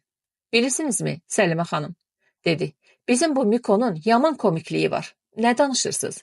Bəs necə? Hərbi hissənin məşhur artistlərindən hesab olunurdu. Hətta öz fəaliyyət dərnəyinin tamaşalarında iştirak etdiyinə görə mükafat da almışdı. Doğrudan, deyə mən Mikolaya baxdım. O ah çəkərək başı ilə təsdiq elədi. Sonra Qrişa ayağa qalxaraq, sağ olun, dedi. Bizə icazə verin, gedək. Gün keçir. Haraya? Kəndlilərdən biri soruşdu. Evimizə. Elə şey yoxdur. Bir gün bizə qonaqsınız. Elə bilin ki, yox aşına, elə şey olmaz. Xaraba dəyirmanı zada gəlməmsiz ki, kənddə gözləyirlər. Eybi yoxdur. Bir gün ləngiməklə heç nə olmaz. Bizə kələk gəlmə aşına. Qış günü siz də bizim kimi peçin böyründə oturub nağıl deyirsiniz. Bir elə iş hardadır? Bəlkə icazə verəsiz gedək. Canın üçün mümkün deyil. Dünəndən bəri hazırlıq görürük. Nəhayət, qonaqlar bir gündə qalmalı oldular. Mikola. Qartallı dərəlilərin kənd çayxanasında düzəltdikləri qonaqlıq gecədən xeyli keçmiş qurtardı. Biz Səliməni evinə ötürəndən sonra Şahlargilə qayıtdıq. Qrişanın yoldaşlarından ikisini Kəriş, ikisini də Soltan öz evlərinə apardı. Üçümüz də fikirli görünürdük. Gülünsə xala yerlərimizi düzəldərək sobaya odun qoyub getdi. Şah Kazbeki çıxarıb açdı. Hələmiz bir papiroz götürdük. Şah kibrit çəkdi. Üçümüz də papirozlarımızı yandırdıq. Marko bərk yadıma düşmüşdü. Mən ondan danışmaq istəyirdim. Lakin danışmadım. Mən papirozumdan bir qullab alıb dedim. Bilirsiniz, Bizim polkovniki Tbilisi'də gördüm. Nə vaxt? Ay yarım bundan qabaq. Sizi soruşdu. Yaddan çıxarmayıb. Gümrah idi. Lap 25 yaşında oğlan kimi. Yanında da qəşəng bir xanım var idi. Yəqin öz arvadı imiş. İnanmıram, çox cavan idi. Grişa gülümsədi. Yaman uxajordu. Yaraşıqlı da kişidir. Şah dinmirdi. Grişa ona müraciətlə dedi. Havalar açılanda Mikonu da götür bir gəl. Miko o vaxtacan qalsa gələrik. Bəlkə qaldı. Səlimə xanımı da gətirin. Qoyun gəlsin, bizim yerlərdə görsün. Şah təzə papiros götürüb yandırdı. Sükut. Grişa bizim aramızda həmişə açıq danışmağı ilə məşhur idi. Sir saxlamağı sevmirdi. O yavaş səslə soruşdu. Şah, sən onu istəyirsən? Şah dərhal mənə baxdı. Mən Haykın gözlənilməz sualını təkrar etdim. Şah, sən onu istəyirsən? Şah əyilib papirosunun külünü sobanın ətəyinə tökərək eyni yavaş və sakit səslə dedi. İstəyirəm. O necə? Grişa soruşdu. O da. Deyən mən şahın əvəzinə cavab verdim. Nə bildin? Deyə şah mənə baxdı. Mən dərindən nəfəs alaraq kədərlə dedim. Məhəbbət məsələsindən Mikonun biraz başı çıxır və odu sönmüş papirosumu tullayaraq şahın qutusundan yenisini götürüb yandırdım. Grişa bəkdən şaqqılladıb gülərək dedi. Ay Miko, sən mənim canım, ya burada qal, ya da gəl bizim kəndə, mənim yanıma. Mən Grişaya cavab verməyərək çox ciddi bir ifadə ilə dedim. Ancaq şahın anası Gülnisə xala Səliməni sevmir. Şah mənə amansız bir nəzər salaraq sərt səslə soruşdu. Nə bildin? Mən eyni ciddi və sakit ifadə ilə hiss edirəm, dedim. Şah sanki gücdən düşərək gözlərini yerə tikib yavaş və qüssəli bir səslə. Elədir, dedi. İstəmir. Grişa soruşdu. Nə üçün şah? Bilmirəm. Və bir qədər susduqdan sonra əlavə etdi. Anam ürəyində başqasını tutub. Kimi? Mən.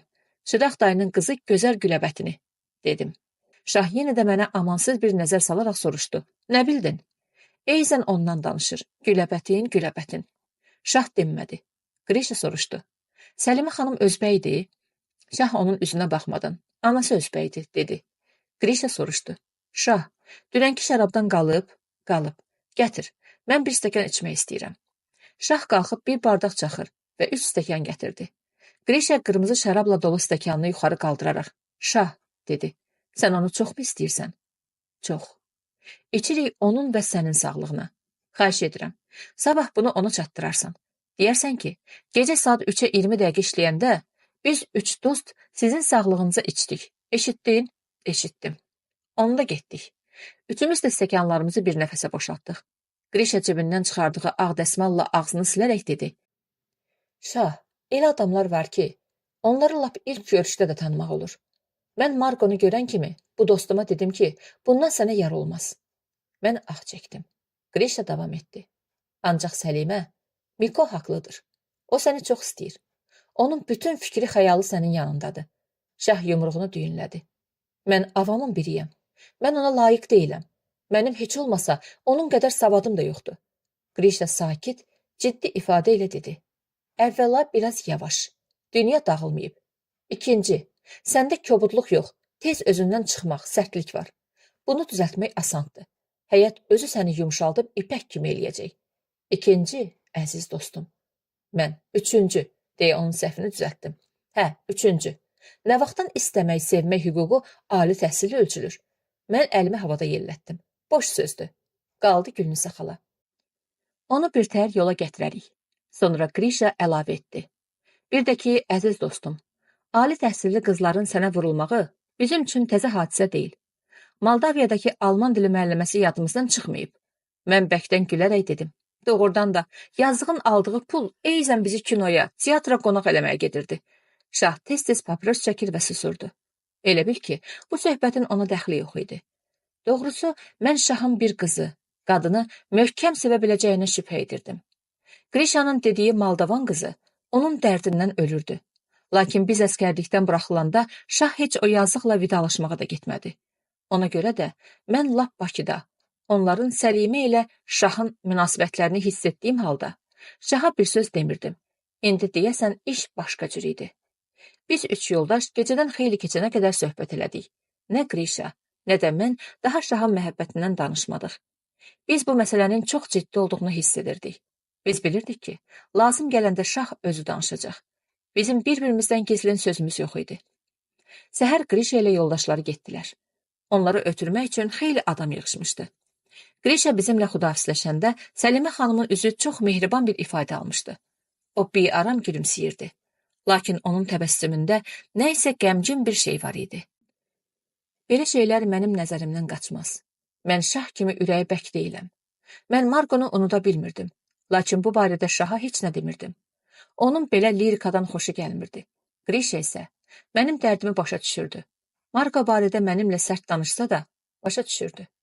Keçən gecə kəndlilərin məclisində o əyilib qulağıma dedi ki, Miko, bilirəm, çətindir. Ancaq yaddan çıxart. Başqa çarə yoxdur. Mən Qrişanın bu sözlərindən sonra dalbadal 2 böyük stəkan şərab içdim. Şah isə amansız idi. Madam ki səni atıb, adını tutma, vəssalam.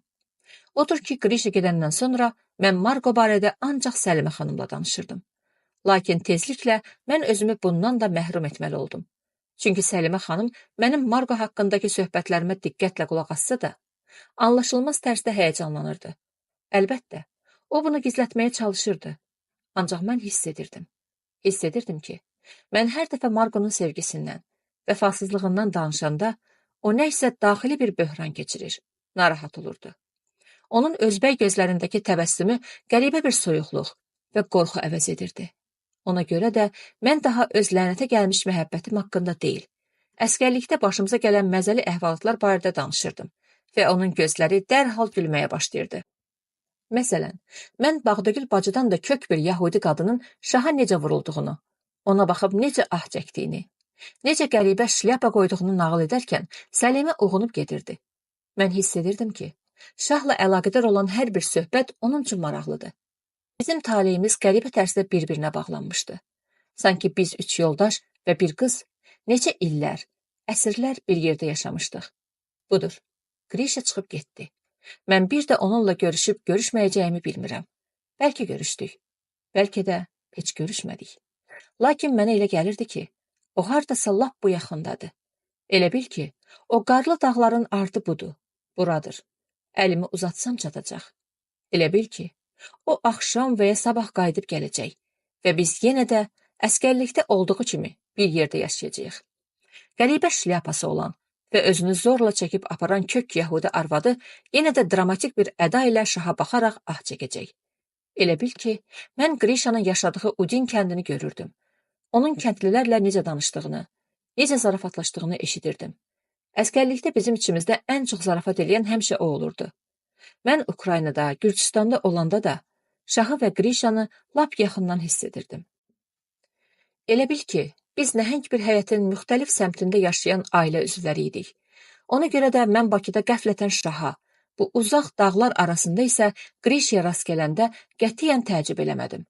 Mən Səliməyə qarşı da eyni hissi duyurdum. Mənə elə gəlirdi ki, özbək gözləri həmişə gülən bu gənc qızı lap çoxdan, yadıma gəlməyən zamandan tanıyıram. Mən tez-tez şahla birlikdə onun yaşadığı evə gedirdim. Mən onun hər dəfə bizim gəlişimizə necə sevindiyini hiss edirdim. Mən şahın belə bir qıza aşiq olduğuna şad idim. Biz üçümüz bir yerdə olanda mən gözəl-gözəl sözlər tapıb söyləmək, hətta şeir oxumaq istəyirdim. Mənim artistlik damarım cuşa gəlirdi. Mən fikir edirdim ki, Marqo da burada olsaydı, biz tamam xoşbəxt olardıq. Ah, Marqo, vəfasız, vicdansız Marqo. Sən mənim boynuma sarılıb, Miko, Miko can deyə nələr pıçırlayardın. Sən ki, sonra belə edəcəydin. Bəs o od, alov nə idi? Yoxsa sən qadın cildinə girmiş bir şeytan idin? Vicdansız, vəfasız Marqo. Qrişa da, şah da mənə məsləhət görürlər ki, səni unudum. Başqa bir gözələ aşiq olmaqla səndən intiqam alım. And olsun namusuma. Əgər bacarsaydım, səni bir dəfə yox, 1000 dəfə unudardım. Ancaq nə idim? Sənin rəqslərin, gülüşlərin, öpüşlərin yadıma düşəndə ağlım başımdan çıxır. Ax, ana vətən, əziz Ukrayna, sən öz oğlunun bir vəfasız gözəl ucundan nə əzablar çəkdiyini bilmirsən. Mən buradan, sarp dağlar arasındakı bu qartallı dərədən sənin geniş çöllərini görürəm. Dnepr sahillərində cərgəyə düzülən ağcaqayın ağaclarının pıçıltısını eşidirəm. Mən tez-tez öz-özümə belə deyirdim. Mən Marqonu unuda bilmirdim. Şah da, Səlimə də, ağsaqqallar da mənim burada, Qartallı dərədə məskən salıb qalmağımı istəyirdilər. Deyirdilər ki, qorxma, işin pis olmaz. Mən özüm də hiss edirdim ki, pis olmaz. Lakin Marqo. Səlimə ilə şah buzovları, malqaranı yeni üsulla bəsləməyə çalışırdılar. Yeni qarğıdalı əkinini hazırlaşırdılar. Bu qış Qartallı dərəyə çox baha otururdu. Şahın qaşqabağı açılmırdı. Vaxtında yaxşı tədbir görülməməsi, silosun pis qoyulması onu yandırıb tökürdü. O hövsələsizlik edir, adamlarla, xüsusilə Sevdimalı əmi ilə tez-tez dalaşırdı. Bunun üçün mən onu məzəmmət edirdim. Deyirdim ki, şah, sən rəhbərsən, başçısan. Ona görə də gərək səbirli olasan. Silos da, qarğıdaldan bir yem kimi istifadə eləmək də buradakılar üçün təzə məsələdir. Cəmaatı başa salmaq lazımdır. Səlimə xanım da mənim sözlərimi təsdiq edirdi. O heç bir zaman hirslənmirdi. Heç bir zaman ruhdan düşmürdü. Onu görəndə dərdim dağılırdı. Mənə elə gəlirdi ki, hər şey yaxşı olacaq. Onun şaha necə rast gəlməsi mənə bir möcüzə kimi görünürdü. O ayaqlarında rezin botilər olduğu halda hey ora-bura qaçır, gah tövlələrə baş çəkir, gah da sağcılarla söhbət edirdi. Gecələr onun yaşadığı evdən gələn işıq mənə sehirli bir təsir bağışlayırdı. Elə bil ki, bu işıqda bir sevinç, bir fərəh var idi. Qartallı dərədə mən hamının üzündə ona qarşı bir maraq, bir mehribanlıq hiss edirdim. Lakin mənə elə gəlirdi ki, onu istəməyənlər də var.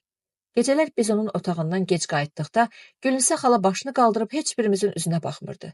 Heç nə danışmırdı. Dinməz söyləməz sobaya odun qoyub o bir otağa keçirdi. Şah anasına baxaraq xəfifcə gülümsəyir və mənə göz vururdu. Şahın əmsi Sevdimalı dayı isə hər dəfə Səliməni görəndə üzünü o yana çevirirdi. Lakin bu qızı əsəbləşdirmirdi. Bu mənə də toxunmurdu. Şahla Səlimənin Qartallı dərədəki həyatı mənim üçün maraqlı idi. Bu həyatda Qartallı dərə üçün tamamilə təzə olan nəysə var idi. Mən bu nəysənin nədən ibarət olduğunu bilmirdim. Lakin bu barədə düşünəndə, qışın qarından sonra bizim gözəl Ukrayna meşələrində göyərib qalxan, ətraf mühitdə hər şeyə maraqla baxan balaca otlar yadıma düşürdü.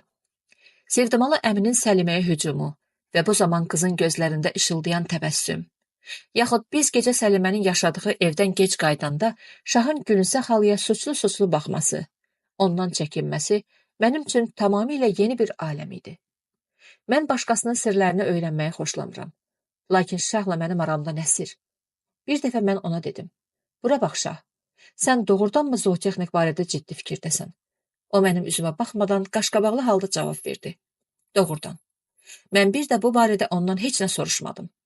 Ancaq o gündən sonra qız mənə elə yaxın görünürdü ki, elə bil biz bir yerdə doğulub böyümüşdük.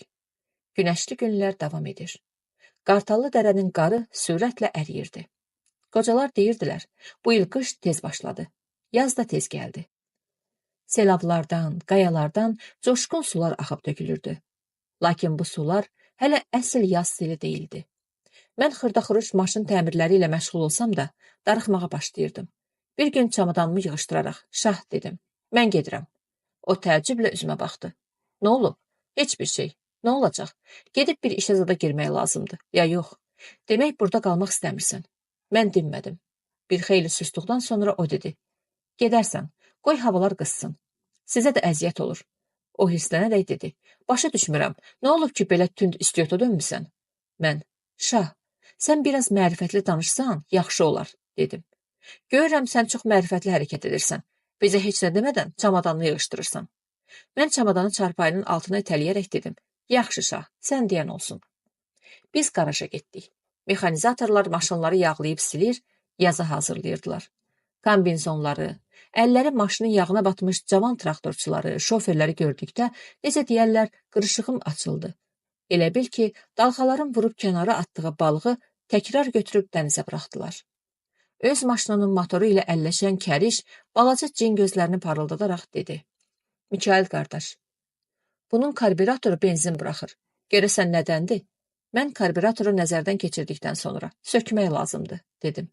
Sonra yığa bilmərik, yığarıq. Biz karburatoru söküb təmizləyəndən sonra yenidən quraşdırdıq. Daha benzin buraxmadı. Kərişin kefi kökəldi. Eslıq çala-çala maşınını silib təmizlədi. Sonra sükanın arxasına keçib motoru işə saldı və onun gümrah səsinə bir qədər qulaq asandan sonra təkrar yatırdaraq yerə düşdü. O özündən də, maşınından da razı idi. O mənə deyirdi: Mikail, mən ölüm getmə, qal burada. Şah, onda gərək nənəni verəsən buna. Mən Azərbaycanlıların belə zarafatları xoşlamadıqlarını bilirdim. Lakin kəriş incimədi, dedi. Döşünə yatsa, niyə vermirəm? Rus olanda nə olar? Yoldaşları gülüşdülər. Mən soruşdum. Bəs maşınların sınan hissəsi zadı olanda harda təmir eləyirsiniz? Şah cənub tərəfdəki dağları göstərərək. O biri aşırımda kənd var, ora aparırıq. Bəzən də rayon mərkəzinə. Bu çətin olar ki. Çətin olsa da başqa çarəmiz yoxdur. O bir qədər susduqdan sonra əlavə etdi. Bəlkə gələcəkdə emalatxana düzəltdik. Mən dinmədim. Emalatxananı indi də düzəltmək olardı. Bunun üçün heç olmasa mənim kimi babat başı çıxan bir usta lazım idi. Lakin mən tezliklə çıxıb gedəsi bir adam idim. Mən özümü cibində pulu olub, yanındakı pulsuz yoldaşını əl tutmayan bir adam kimi hiss edirdim. Mən gödəkçəmi çıxardıb bir kənara ataraq traktorların, maşınların motorlarını bir-bir nəzərdən keçirməyə başladım. Mən heç olmazsa gedənə qədər əlimdən gələni etmək istəyirdim. Mən yük maşınlardan birinin sınmış hissəsini aparıb Hüseynalı əminin Adəm atıdan qalma dəmirçi dükanında bir təhər təmir elədim. Biz tezliklə bütün maşınları yaz işlərini hazırlayıb qurtardıq. Mən sürücülərə təzə çıxan maşın yağlarının adlarını yazıb verdim. Bunları şəhərdən asanlıqla gətirmək olardı. Mən Şaha dedim ki, sən uşaqlardan bir-ikisini göndər mexanizatorlar kursuna.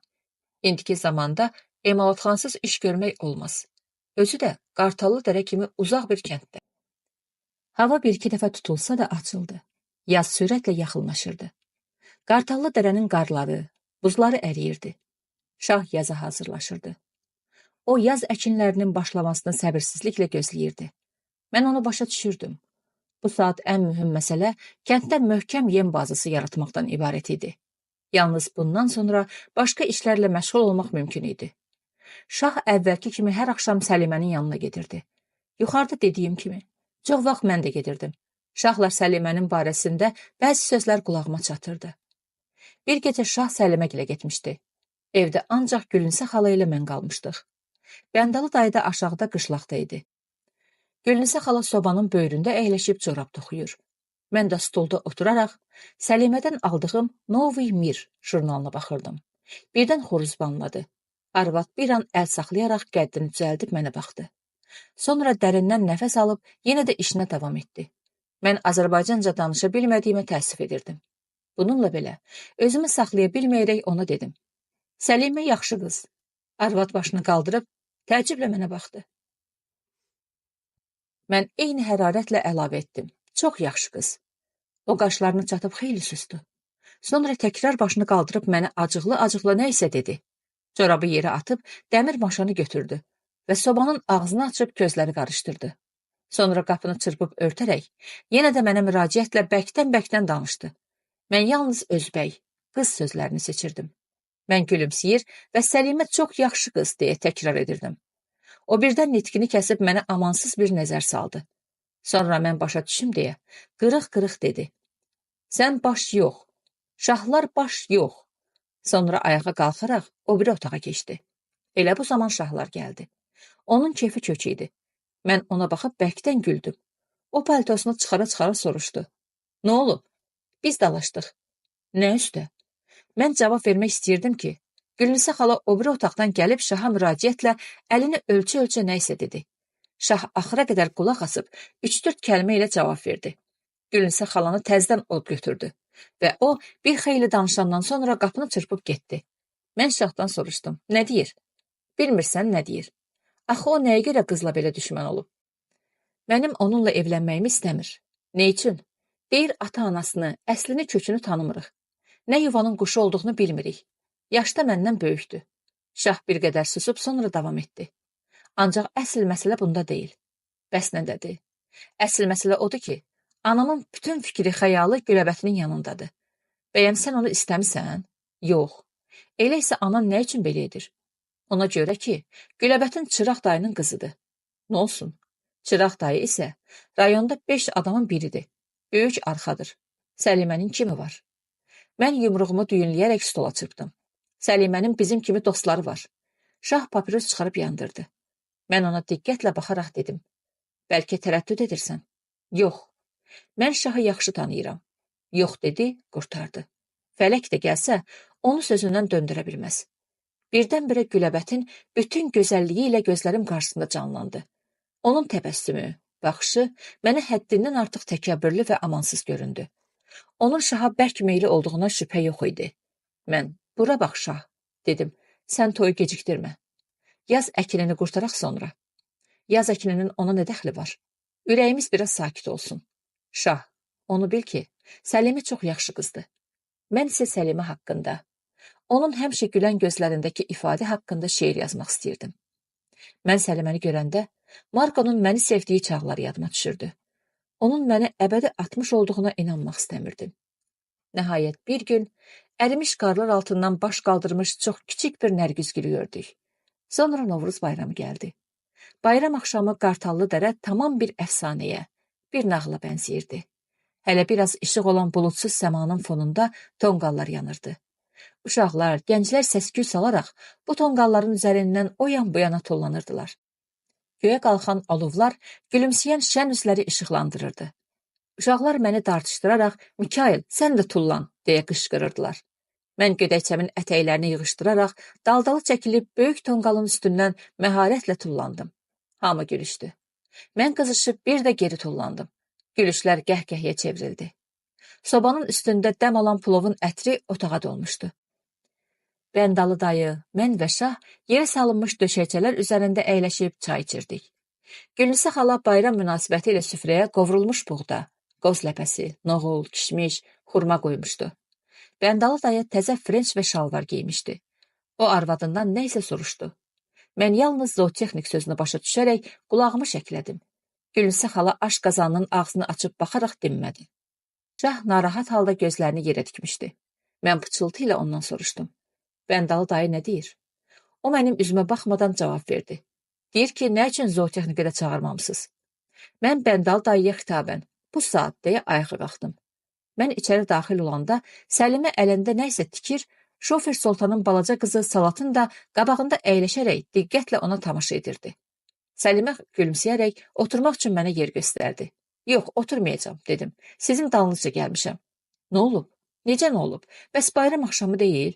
O qaşlarını yuxarı dartdı. Ah, mən söz vermişəm ki, Salatının bayram donunu bu axşam tikib qurtarım. Bizim rus dilində gedən söhbətimizdən bir şey başa düşməyən Salatın maraqla gah mənə, gah da Səlimiyə baxırdı. Mən soruşdum. Hələ çox qalıb? Yox, çox qalmayıb. Bu zaman Ayna bacı içəri girərək dedi. Salam Mikail. Mən də Azərbaycanca cavab verdim. Salam. Sonra o Səliməyə müraciətlə nə isə dedi. Səlimə rusca zarafatyana cavab verdi. Bayram axşamı nə yaxşı şeydir. Adamı hər yerə qonaq çağırırlar. Mikail də mənim dalımca gəlib. Ayna bacı birtəhər rusca mənə başa saldı ki, o orta məktəbi qurtardığından rusca biraz başa düşürdü. Səlimə onlara getməlidir. Əlavə olaraq xahiş elədi ki, mən də onlara qoşulum. Mən dedim, çox xahiş edirəm. İcazə verəsiniz, Səlimə xalım bu bayram axşamını bizimlə keçirsin. Səlimə bəkdən güldü. Ayna bacı yəqin ki, mənim nə dediyimi başa düşdü. Etiraz eləmədi. Səlimə dedi, Miko, otur. Mən qızın donunu bu saat qurtararam. Mən stul çəkib oturdum. Ayna bacı öz evinə getdi. Səlimə donun düymələrini tikə-tikə məndən soruşdu. Miko, nə üçün sən istəyirsən ki, mən bu bayram axşamını onlarda keçirim? Məlum məsələdir nə üçün istəyirəm. Sən bilirsənmi ki, Gülnisə xalanın məni görməyə gözü yoxdur? Əlbəttə bilirəm. Mən bir qədər susduqdan sonra əlavə etdim. Ancaq Bəndalı dayı sizin xətrinizi istəyir. Səlimə dinmədi. Donun düymələrini tikib qurtararaq balaca Salatını qaldırıb stolun üstünə qoydu. Sonra onun üst paltarını çıxarıb təzə donunu geyindirdi. Saçlarını darıyıb qırmızı lent bağladı və güzgünü gətirib onun qabağına tutaraq Azərbaycanca nə isə dedi. Salatın gülümsəyərək boynunu əyib mənə baxdı. Səlimə onu stoldan götürüb yerə qoydu. Qız qaçaraq otaqdan çıxdı. Səlimə soruşdu. Miko, səni şah göndərib? Yox, Bəndalı dayı. O bir an fikirləşdi. Sonra qətiyyətlə, yaxşı, gedək, deyə çamadanından bir dəst təzə qadın paltarı çıxarıb qəzetə bükdü. Mən soruşdum. Bu nədir? Gülnisə xala üçün tikmişəm. Mən qalxıb onun paltosunu tutdum. Gecə bərk qaranlıq idi. Yer donmamışdı. Hava sakit və mülayim idi. Hardasa su şırıldayırdı. O bir əlində qəzetə bükülü paltar, O biri əli ilə qoluma girərək dedi. Miko, niyə bu dünyada heç bir yaxşı iş asanlıqla başa gəlmir? Nə üçün hər şeyin qarşısında bir maneə olur? Kim bilir, görünür dünya belə qurulub. Sonra ah çəkərək davam etdi. Əgər bizim hər bir arzumuz asanlıqla yerinə yetsəydi, mən Margodan danışmaq istəyirdim. Lakin danışmadım. Mən Səliməyə dedim. Siz Gülünsə xalanın hərəkətindən narahat olmayın. Şah uşaq deyil ki. Səlimə sakitcə cavab verdi. Miko, mən şahları həddindən artıq çox istəyirəm. Ona görə də heç nədən narahat olmuram. Heç nədən qorxmuram. Əgər şahlar bir gün məndən üz döndərsə belə, mən yenə də özümü bədbəxt hesab etməyəcəm. Şah elə şey etməz. Kim bilir, bəlkə də etmədi. Lakin o məni ölümdən qurtardığı kimi ata da bilər. Miko, məyər sənə yeryüzünün ən böyük saadətini bəxş edən Margo sonra səni cəhənnəm əzabları içində qoyub getmədimi?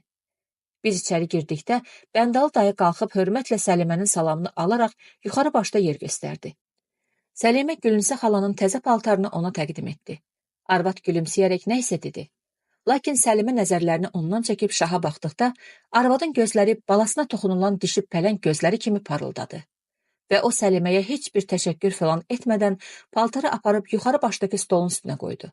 Geri qayıtdıqda isə onun üzündə kinli bir ifadə vardı. Bəndalı dayı Səliməyə ani bir nəzər salaraq gülümsəyib nə isə danışdı. Mən onun nə söylədiyini bilmək üçün özümdə şiddətli bir ehtiyac hiss etdim. Ona görə də pıçıltı ilə şahdan soruşdum. Atan nə deyir? Deyir ki, bizi yaddan çıxarmısan, gəlib getmirsən. Mən dərhal Gülünsə xalaya baxdım. O yerə süfrə salaraq özünü elə aparırdı ki, elə bil ərinin sözlərini eşitmir. Səlimə gülümsəyərək kişiyə nə isə danışırdı. O məhz bu anda mənə fövqəladə dərəcədə gözəl görünürdü. Mənə elə gəlirdi ki, Bəndalı dayının iti və mərdanə baxışlarında bu gözəlliyə qarşı bir ehtiram vardı. Mən onu da bilirəm ki, bir-birimizi yalnız zahiri əlamətlərə görə sevmirik. Burada nə isə başqa bir sir vardı. Məyər dünyada Margodan gözəl qızlar yoxmu idi? Doğrusunu deyim ki, Margonun burnu xeyli uzun idi. Lakin Margonun burnu mənə heç də Madonnanın burnundan az gözəl görünmürdü. Gülünsə xala aş çəkib qoydu qabağımıza. Onsuz da az yeyən Səlimə bu dəfə lap ağır hərəkət edirdi. Mən Azərbaycanca dedim. Səlimə xanım pis yedi. Gülünsə xala da qıza nə isə dedi. Yəqin ki, mənim sözümü təsdiq edərək onun yaxşı yeməsini istəyirdi. Və mən hiss edirdim ki, arvad bu sözü ürəkdən deyir. Qonaq qonaqdır. Ona hörmət ev yiyəsinin borcudur. Şah dinmirdi. O atasına hörmət etdiyi üçün bir dəfə də olsun Səliməyə sarı baxmırdı. Bir kəlmə də olsun onunla danışmırdı. Mən isə öyrəndiyim 5-3 kəlməni hey xırda verərək dil qəfəsə qoymurdum. Mən deyirdim. Novruz yaxşı bayram. Bəndalı dayı ağır-ağır gülümsədi. Düzdür Mikail, Novruz yaxşı bayramdır. Yeməkdən sonra Bəndalı dayı paprozunu yandıraraq qalxıb o bir otağa keçdi. Gülünsə xala süfrəni yığışdırıb apardı. Və otaqda yalnız biz üçümüz qaldıqda Şah Səlimədən soruşdu. Niyə sən özünü bizdə həmişə narahat hiss edirsən? Səlimə o bir otağa açılan qapıya baxaraq. Bilmirəm, dedi. Səlimə heç bir zaman heç bir şeyi inkar etmirdi. Mən, məlum məsələdir, dedim. Nə üçün özünü narahat hiss edir? Səlimə Şaha baxaraq cavab verdi. Mən narahat olmamağa çalışıram. Onun səsində qətiyyət vardı. Mən dedim. Şah, nə üçün radionu açmırsan? Və o durub radionu açdı. Şən bir Azərbaycan musiqisi çalınırdı. Bu nədir, deyə soruşdum. Ceyranı, deyə Səlimə cavab verdi. Sonra gülümsəyərək əlavə etdi. Qədim oyun havalarındandır. Mən soruşdum. Siz bu havaya oynaya bilərsiniz? Niyə oynamıram? Durun oynayaq. Qız güldü. Şah da gülümsədi. Qız dedi, olmaz. Ne üçün? Böyüklərdən ayıbdır. Bəs niyə toyda oynayırlar? Toyda başqa. Oyun havası həqiqətən sümüyümə düşürdü.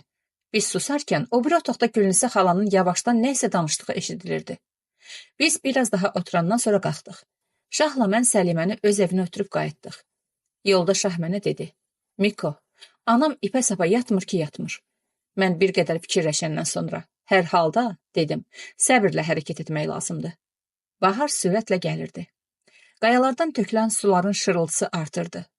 Deyilənə görə, Qartallı dərədə heç bir zaman bahar bu qədər tez gəlməmişdi. Bir dəfə Mövlamverdi baba güneydə oturan qocalara demişdi. Rus Mikailin ayağı Qartallı dəriyə düşübdü. O gələndən bəri hava bir gün də tutulmur. O vaxtdan mənim hörmətim daha da artmışdı. Hətta bu sözə az qala mən özüm də inanmışdım. Uşaqlar tez-tez məndən soruşurdular. Mikail, qar yağacaq? Mən də əvvəlcə göyə baxır, sonra ovurlarımı şişirdərək filosofana bir görünüş alır və deyirdim. Yox, yağmayacaq. Doğrudan da qar yağmırdı. Qartalı dərənin donu açılırdı. Nəhayət, qarı əriyib getmiş güneylərdə təzə-təzə baş qaldıran yamyaşıl zərif otlar göründü. İndi bütün kənd sevinirdi. Uşaqlar göy çəmənlərdə atılıb düşür, papağaldı qaç, eşşək beli oynayırdılar. Qarlar əriyib dağlara sarı çəkildikcə, çəmənlər günəş işığında parlayan yaşıl məxmər kimi parıldayırdı.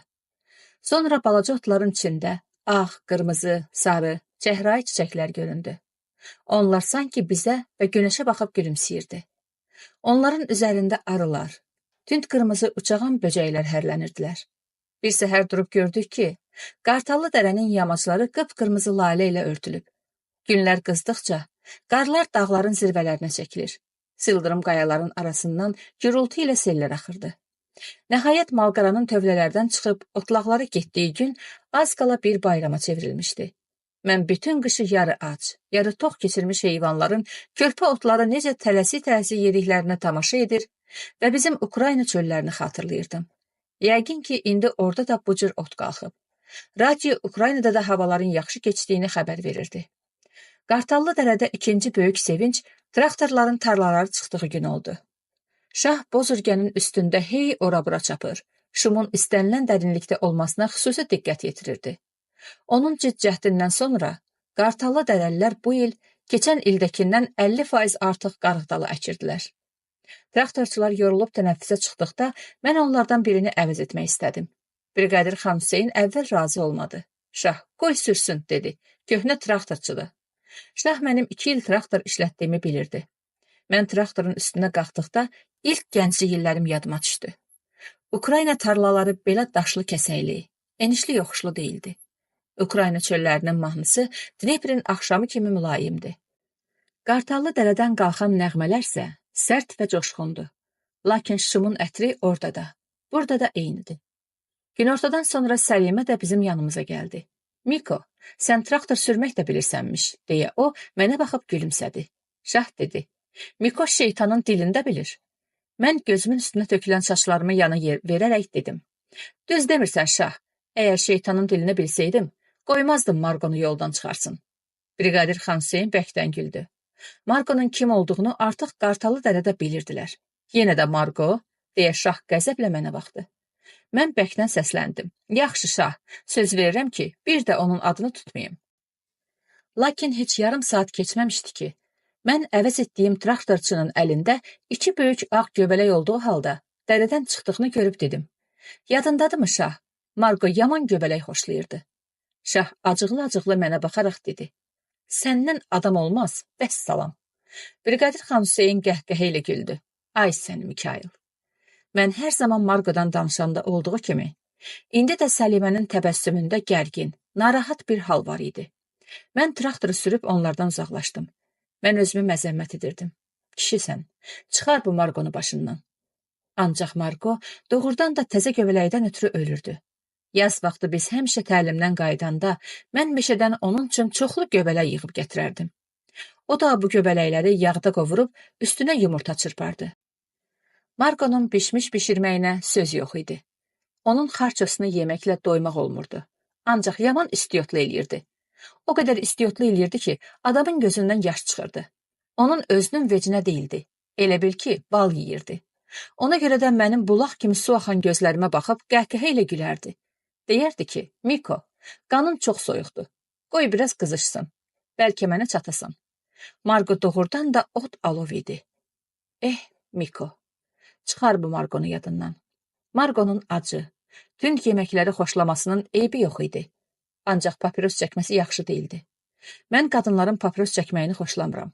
Marqo isə gündə 2 qutu ilə kifayətlənmirdi. Özü də ən bahalı papiroslar çəkərdi. Ümumiyyətlə, Marqonun ucuz şeylə arası yox idi. Bəlkə də bu onda irsi bir hal idi. Axı Marqo knyaz nəslindən idi. Bəs necə? Onun ikinci babası məşhur gürcü knyazlarından olmuşdu. Ah, Miko, axmaq Miko. Axı sənin knyaz nəvəsi ilə nə işin var idi? Sən bilmirdinmi arabaçı ilə dost olanın darvazası gen gərək? Çıxar bu Marqonu yadından. Mən Marqonun acığına düz 6 saat dincimi almadan traktor sürdüm. Şah da, Brigadir xan Hüseyin də nə qədər deyirdilər ki, düş, biraz nəfəsini dər, düşmürdüm. Mən Marqonun acığına deyirəm. Doğrudur, Marqonun bundan xəbəri yox idi. Lakin onun məni əzizlədiyi, mənim sevimli əskərim deyə yorulub dildən düşmüş ayaqlarımı ovduğu dəqiqələr unudulmamışdı. Elə bil ki, o zamanki Marqo ürəyimin bir küncündə gizlənərək riqqətlə mənə baxır. Miko, əzizim, nə üçün özünü bu qədər yorursan? Niyə düşüb dincini almırsan, deyirdi. Bax, mən indi həmin Marqonun acığına özümü bu cür yorub əldən salırdım. Heç kəs bu dünyada məni Marqo qədər əzizləməmişdi. Heç kəs mənə onun kimi mehriban sözlər deməmişdi. Hər gün səhər tezdən mən də Şahla birlikdə tarlaya gedir, yorulan traktorçuları əvəz edirdim. Günəşin ilk şüaları altında parlayan şeh düşmüş otlar, çiçəklər mənə ləzzət verirdi. Şah boz ürgənin üstündə hey ora-bura çapırdı. Gah uzaqlarda otlayan malqarıya baş çəkir, gah bizim yanımıza gəlir, gah da nə bilim, haralara gedirdi. Boz ürgə bir tamaşa idi. Onun boyu hündür, başı balaca və zərif idi. İri və qara gözlərindən od yağırdı. Elə bil ki, şahla boz ürgə bir-biri üçün yaranmışdılar. Budur, şah boz ürgənin üstündə dərənin o tərəfindəki dağdan üzü aşağı gəlir. Mən nəfəsimi belə çəkmədən dayanıb onlara tamaşa edirəm. Boz ürgə üzü enişə sanki qaçmır, uçur.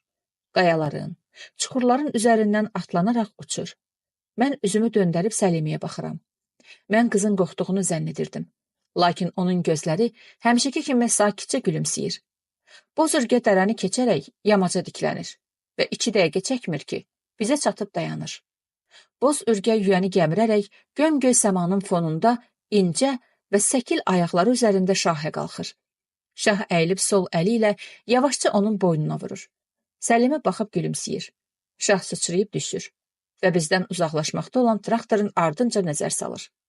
Sonra bizə sarı dönərək, Miko, deyir, Qrişa evlənir. Yalana bax. Vallah. Şah cibindən bir məktub çıxarıb mənə uzadır. Mən rusca yazılmış məktubu bərkdən oxuyuram. Qrişa bizi mayın əvvəlində olacaq toyuna çağırır. Səlimə xanımı da gətirməmizi təkrar-təkrar xahiş edir. Gedərik, eləmi? Deyə Səlimə şaha baxır. Şah ciddi ifadə ilə cavab verir. Gedərik.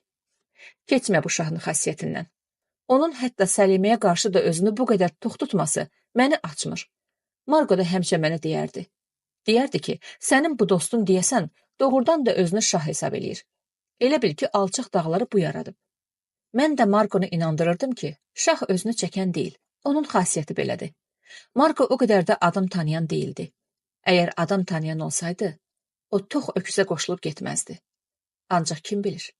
Bəlkə şahın qaraqabaqlığı, ciddiliyi Səlimənin xoşuna gəlir. Yəqin ki, xoşuna gəlir. Mən bunu qızın baxışlarından hiss edirəm. Biz qarıqdalı əkinini qurtardıq. Elə bir şahın çiynindən dağ götürülmüşdü. Şahın mülahizələri düzgündür. Qartallı dərə üçün ən vacib məsələ maldarlığı inkişaf etdirməkdən ibarətdir. Cəmaatın dolanması bundan asılıdır. Burada bizim Ukraynadakı kimi taxıl olmur. Bağçılıq da mühüm yer tutmur. Maldarlığın taleyi isə birinci növbədə möhkəm yem bazası yaratmaqdan asılıdır. Qartallı dərənin aqronomu Mədəd orta təhsilli, kefçil bir oğlan idi. Texnikumu keçən il qurtarmışdı. Onun təsərrüfatçı olmasından mənim ağlım bir şey kəsmirdi. Mən şaha deyirdim, yaxşısı budur, sən özün də aqronomluğun vacib məsələlərini öyrən. Şah da rayon mərkəzindən qarğıdalı, yonca, şəkər çuğunduru əkininə dair xırda kitablar alıb gətirmişdi. Boş vaxtlarında oxuyurdu. Şahın qəribə xasiyyəti var idi. Kitabda oxuduğu qurtardı. Dünya dağılsaydı, onun başından çıxara bilməzdi. Bir şeyi oxudu mu, o saat kəndliləri toplayıb danışacaqdı. Bəzən onun dedikləri adamların ağlına batmırdı. Sevdamalı dayı üzünü o yana çevirirdi. Ya Mövlanverdi baba qəlyanını tüstülədib, yanında oturan kəndliyə ayrı bir söhbət danışırdı. Şah isə belə görəndə hirslənib özündən çıxırdı. Yumruğunu stola çırpıb deyirdi. Bəyəm hökumətin sizin qədər ağlı yoxdur? Sevdamalı dayı da xoruz kimi pırpızlanıb. Yəni, deyirdi, kitab yazanların hamısı hökumətdir. Şah kitabçanı əlində silkələyərək deyirdi. Bunu kim çap eləyib? Xərcini kim çəkib? Hökumət, yoxsa mən? Belə vaxtlarda Səlimə diqqətlə ona qulaq asır və çox nadir halda söhbətə müdaxilə edirdi. Bəzən olurdu ki, qız gecə biz üçümüz bir yerdə olanda şaha etiraz edib, bilirsənmi, deyirdi. Bayaq sən kitabda necə oxumuşdunsa, elə də danışırdın. Bəs nə eləməliydim?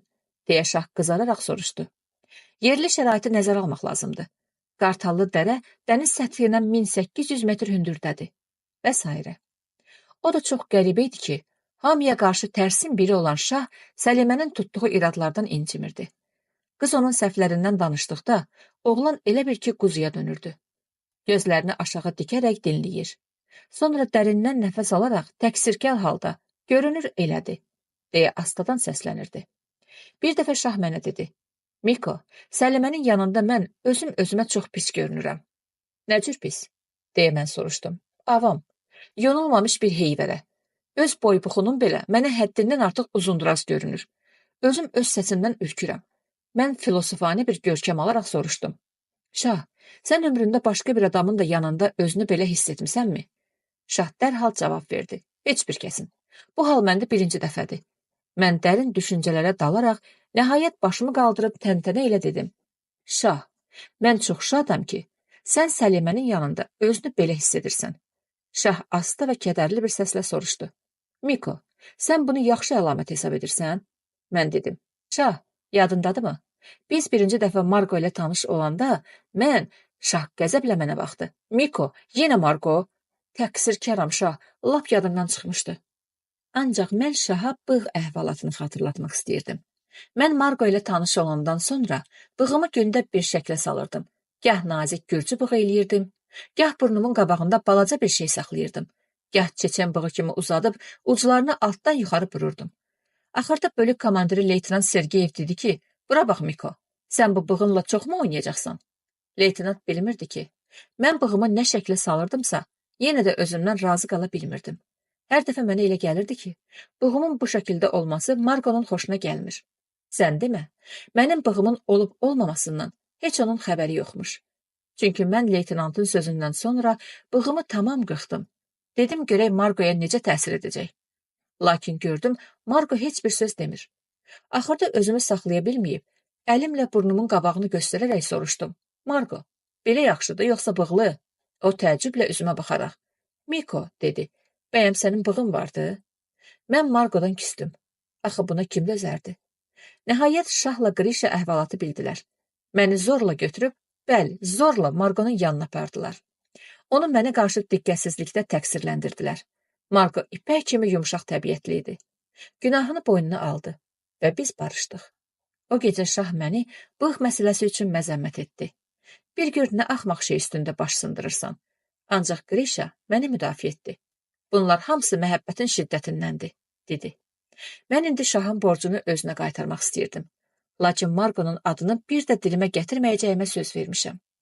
Yer üzündə Margo kimi qəddar bir qadın olmuşdumu? Ah, Margo. Mənim təklifimlə biz saray kimi uzun ambar binasının lap kənarındakı otağı boşaldaraq emalatxana elədik. Artelin qarajında olan alətləri, dəmir dümürü oraya yığdıq. Elektrik xətti çəkdik. Sonra şah kəndin dəmirçisi Hüseynalı dayıya təklif etdi ki, yeni emalatxanaya köçüb başı çıxan uşaqlardan da özünə bir-iki şagird götürsün. Lakin kişi arxa divarı təbii qaya olan balaca, yarqaranlıq dəmirçixanasına işarə ilə. Mənim atam da, babam da burada işləyib. Buradan da çıxıb gedib, dedi. Şah dedi, a kişi, gedək təzə emalatxanaya bax, xoşun gəlməsə köçmə. Hüseynalı dayı kürədə qızaran dəmiri o biri tərəfə çevirib başını qaldırmadan dedi. Gedin, özünüzə ayrı usta tapın. Məndən sizə mətləb çıxmaz. Şah hirsləndi. Biz özümüzə usta taparıq. Ancaq ağlım kəsmir, bir də sənə iş gətirən olsun. Kişi qızarmış dəmiri götürüb zindanın üzərinə qoyaraq bir-iki çəkic vurandan sonra dedi. O barədə narahat olma. İşi mənə elə birinci sənin anan Gülnisə xala gətirəcək. Qarajda Tağı və Nuru adlı şofer köməkçisi işləyən iki cavan oğlan var idi. Mən şaha məsləhət gördüm ki, onların ikisini də göndərsin qonşu rayondakı mexanizatorlar kursuna. Şah dedi, onların oxuyub qayıtmaları azı 7-8 ay çəkəcək. Nə olsun? Rayondan bir usta tapıb gətirmək lazımdır. Mən yenə də özümə günahkar kimi göründüm. Bir qədər susduqdan sonra dedim, Şah, sən oğlanları kursa göndər. Bu hər şeydən vacibdir. Qaldı usta tapmaq məsələsinə. O vaxtacan mən kömək edərəm. Şahın keyfi kökəldi və gülə-gülə dedi. Miko, vallah, mən sənin yerinə olsaydım, həmişəlik qalardım. Üzümüz gözümüzlə bir-birimizə öyrəşib. Mən ah çəkərək, ona söz verə bilmirəm şah, dedim. Mən necə deyərlər, emalatxanada başımı açıb işə başladım. Rayon mərkəzindən lazımi şeylər alıb gətirərək elektrik qaynağı, kürə, məngənə filan düzəltdim. Kəndə küy düşdü. Emalatxananın qabağı səhərdən axşamacan adamlarla dolu olurdu. Şofer köməkçisi olan həmin iki oğlan mexanizatorlar kursuna böyük həvəslə getdilər. Mən özümə köməkçi götürmək barədə xeyli düşünəndən sonra nəhayət kərişin üzərində dayandım. Mən onun dəmir-dömürə çox həvəs göstərdiyini, motorla qurdalanmaq üçün bir bəhanə axtardığını, sınan və ya xarab olan hissəni tapmaq üçün baş sındırdığını görürdüm. Mən fikrimi şaha açdım. O dedi, burax o yana, ciddi adam deyil, ondan usta çıxmaz. Mən sözümün üstündə durdum. Şah bu dəfə etiraz eləmədi. Özün bil, Miko, dedi. Mən birinci dəfə olaraq kərişi ciddi görünüş alan gördüm. O mənim təklifim haqda çox düşündü. Sonra, bəs mənim maşınım nə olsun, dedi. Hələlik özün işlədərsən. Sonra verərsən həvəskar uşaqlardan birinə. Qartallı dərədə belələri çox idi. Şah bizim hərəmizə bir kombinizon və emalatxanada işlətmək üçün elektrik çaydanı alıb gətirmişdi. O mənim şərqlilər kimi çayxır olduğumu bilirdi. Şahın bu adətimi unutmaması mənə çox təsir elədi. Şahın dostluqda misli bərabəri yox idi. Əlbəttə, mən bütün bunlar barəsində ona heç nə demirdim. Mən bilirdim ki, şahın belə incə-mincə söhbətlərdən xoşu gəlmir. Kəriş ilə mən əynimizdə kombinizon, artel maşınlarının sınıq-sökük hissələrini, kətllərin gətirdikləri şeyləri təmir edir, yanımızda dayanıb bizə tamaşa eləyən cavanlarla zarafatlaşır və çay içirdik. Az müddət içərisində bizim emalatxanamız kəndin mərkəzinə çevrilmişdi. Kimi axtarsaydın, onun qabağında tapardın. Hətta Bağdagül bacı da hərdən asta-asta gəlib bizim işimizə tamaşa edirdi. Təəccüblü idi. Kəriş hər şeyi tez öyrənirdi. Mən də öz bildiklərimi ona öyrətməkdən böyük zövq alırdım. Mən istedadlı adamları sevirəm. Mən getdikcə ona daha mühüm işlər tapşırırdım. Məsələn, şofer və ya traktorçu sınmış bir maşın hissəsi gətirdikdə, alıb bir an nəzərdən keçirir, sonra inamla, ver usta kərişə, deyirdim. Bəzən elə olurdu ki, şofer və ya traktorçu etiraz edirdi. Mikail, bu onun işi deyil, deyirdi. O zaman mən sərt bir ifadə ilə, sənə dedim ki, ver usta kərişə, deyə əmr edirdim. Əvvəllər qartallı dələllər, xüsusən cavanlar, məzəli düşsün deyə mənim dilimlə kərişə usta kəriş deyirdilər. Lakin kəriş bundan qətiyyən pərt olmayaraq, özünün həqiqətən də usta olduğunu sübut etdi və onu doğrudan da usta deyə çağırmağa adət etdilər. Çox zaman usta kərişlə mən naharı da emalatxanada edirdik. Bəzən özümüz qayğınaqda pişirirdik. Bəzən Bağdagül bacı bizə yemək gətirir. Bəzən də evə dəvət edirdi. Mən onlara məmnuniyyətlə gedirdim və biz Bağdagül bacı ilə saatlarla Marko barəsində söhbət edirdik. Əlbəttə, mən bu söhbətləri şahdan gizlədirdim. Siz məni zəif iradəli olmaqda təqsirləndirməyin. And içirəm ki, Marko barədə söhbəti Bağdagül bacı özü salırdı. Mən ona necə cavab verməyə bilərdim? Hamı bilir ki, qadına qarşı nəzakətli olmaq lazımdır. Bir də düzünü deyim ki, Bağdagül bacının bir Marko ilə, bir də bizim Ukrayna ilə maraqlanması, hər dəfə bunlar barədə bir söz soruşması məni ona yaman bağlamışdı. Onlara gedəndə elə bilirdim, lap yaxın bir qohumumun evinə gedirəm. Elə bilirdim, Bağdagül bacı mənim xalamdır, bibimdir. O anamın, atamın, bacılarımın adlarını bilirdi. Mənim boşqabımı Gülnisə xala kimi ətəyi ilə tutmurdu. Paltarımı oğlunun paltarı ilə birlikdə yuyub sərirdi. Hətta gündüzlər mənim çox yorğun olduğumu hiss elədikdə, xalının üstünə yastıq döşək qoyub, Mikail, dincini al, deyirdi. Mən də çəkinmədən uzanıb dincəlirdim. Kəriş usta olandan bəri özünü tox tuturdu. Cavanların zarafatına hələm-hələm cavab vermirdi. Əvvəlki kimi ona buna sataşmırdı. Lakin necə deyərlər, xasiyyət xasiyyətdir. Bəzən görürdün, özünü göstərdi. Səlimə də tez-tez Bağdagül bacı gilə gəlirdi. O da mənim kimi burada özünü şad və sərbəst hiss edirdi. Xüsusən Səlimənin Bağdagül bacı gilə çox gedib gəlməsinin Gülnisə xalanı bərk narahat etdiyini hiss edir. Səbəbini anlaya bilmirdim. Nəhayət bir gün şah bunu mənə izah etdi. Bilirsənmi, Keçmişdə Bağdagül bacıgilin tərəfi ilə bizim tərəfin arasında ədavət olub. Anam isə Səliməni mənim üçün bir bəla hesab edir. İndi aydındırmı? Yox, aydın deyil. Anamın fikrincə, Bağdagül bacının bizimlə ürəyi barışmaz. Buna görə də onun, yəni Bağdagülün canındandır ki, mən əsli kökü məlum olmayan, yaşca özümdən böyük Səlimə ilə evləniyim, anam da yanıb tökülsün. Bağdagül bacı haqqında belə düşünmək insafsızlıqdır. Nə üçün Gülnisə xala belədir, deyə öz-özümə düşünürdüm. Nə üçün arvad Səlimənin onun oğlunu bu qədər çox sevdiyini hiss etmir? Yox, məncə hiss edir. Ancaq o, balasını qoruyan bir dişi pələngdir. O oğlanın xoşbəxtliyi üçün 100 Səlimə kimi qızı didib parçalamağa hazırdır. Qartallı dərənin keçmiş əsrlərdən gələn qanunları həmişə belə tələb etmişdi. Onun əhatə edən sərt qayalar həmişə amansız olmuşdu. Lakin Səlimə artıq dağların tufanından qorxub titrəyən nərgiz gülü deyil. Mən onun təbiətindəki qüvvəti hiss edirəm. Mənim dostum, bacım Səlimənin Çıraq dayı kimi arxaya ehtiyacı yoxdur. Ancaq Çıraq dayı yaxşı adamdır. O qartallı dərəlilərə çox kömək edir. Artirin bütün işləri ilə maraqlanır. Mən onun şaha dikilən gözlərində həmişə bir fərəh hiss edirəm. Şir artıq ayaqları bərkimiş balasına necə baxırsa, Çıraq dayı da şaha elə baxır. Öz igidləri ilə fəxr etmək, qartallı dərəlilərin ata-baba adətidir. Kəndə hay düşdü ki, Güləbətin gəlib. Gəlişlə mən axşam emalatxananı bağlayıb evə getdikdə, onu əynində zərli xalat, darvazalarının ağzında dayanıb, iki başqa qızla söhbət eləyən gördük. Başı açıq idi. Saçı son dəblə düzəldilib qısa vurulmuşdu. Bu isə ona çox yaraşırdı. Onun gözəlliyinə söz yox idi. Onun cazibədar təbəssümündə bir məğrurluq var idi. O bizimlə əl tutuşaraq mənə köhnə bir dost kimi müraciət elədi. Miko, siz hələ də buradaymışsınız ki? Yoxsa siz bunu istəmirdiniz? Deyə zarafat elədim. O, mən buna çox şadam. Dostun necədir?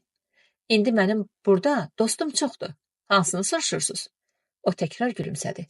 Hansını soruşduğumu yaxşı bilirsiniz. Onun bu sözlərindəki açıq işvəkarlıq məni heyran etdi. Əgər şaha deyirsinizsə, keyfi kökdür. O gözəl dişlərini göstərərək qəhqəhə ilə güldü. Şah, siz onu belə adlandırırsınız? Bəli, necə məyər? Yaraşmır? Əksinə, sənin dostunun şah olduğuna söz yoxdur. Səlimə xanım necədir? Siz bir assosiasiyaya fikir verin. Çox yaxşıdır. Məndən ona salam deyin. Bu zaman gözüm kərşə sataşdı və mən gülməkdən özümü zorla saxladım. O özünü büsbütün unutmuşdu. Gözləri qıza zillənmiş, ağzı açıla qalmışdı.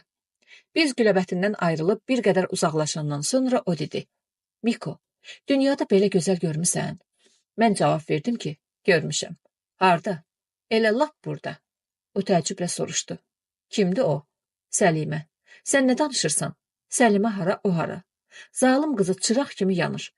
Mən məğrur bir görkəm alaraq dedim. Sən əsl gözəlliyin nədən ibarət olduğunu bilmirsən, Kəriş. Səlimə təbiətin ruhudur. Nə deyirsən de, Güləbətin ayrı candır. Şahlar xoşbəxt adamdır. Necə bəyəm? Deyirlər, bu da onun dərdindən ölür. O gecə Gülnisə xala həm keyfi kök, həm də çox həyəcanlı görünürdü. Şah məndən sonra gəldi. Mən Gülnisə xalanın oğluna necə diqqət yetirdiyini hiss edirdim. Şah qaşqabaqlı idi. Mən rusca ona dedim. Güləbətindən sənə salam. Gülnisə xala qızın adını eşidəndə sanki diksindi. Maraqla mənə baxaraq Azərbaycanca soruşdu. Nə Güləbətin, Mikail? Mən də eyni dildə cavab verdim. Güləbətin dediyi məndən şaha salam. Arvad gülümsəyib oğluna baxdı və onun cavab vermədiyini, üzünü o yana çevirdiyini gördükdə gözləri dişi pələng gözləri kimi parıldadı.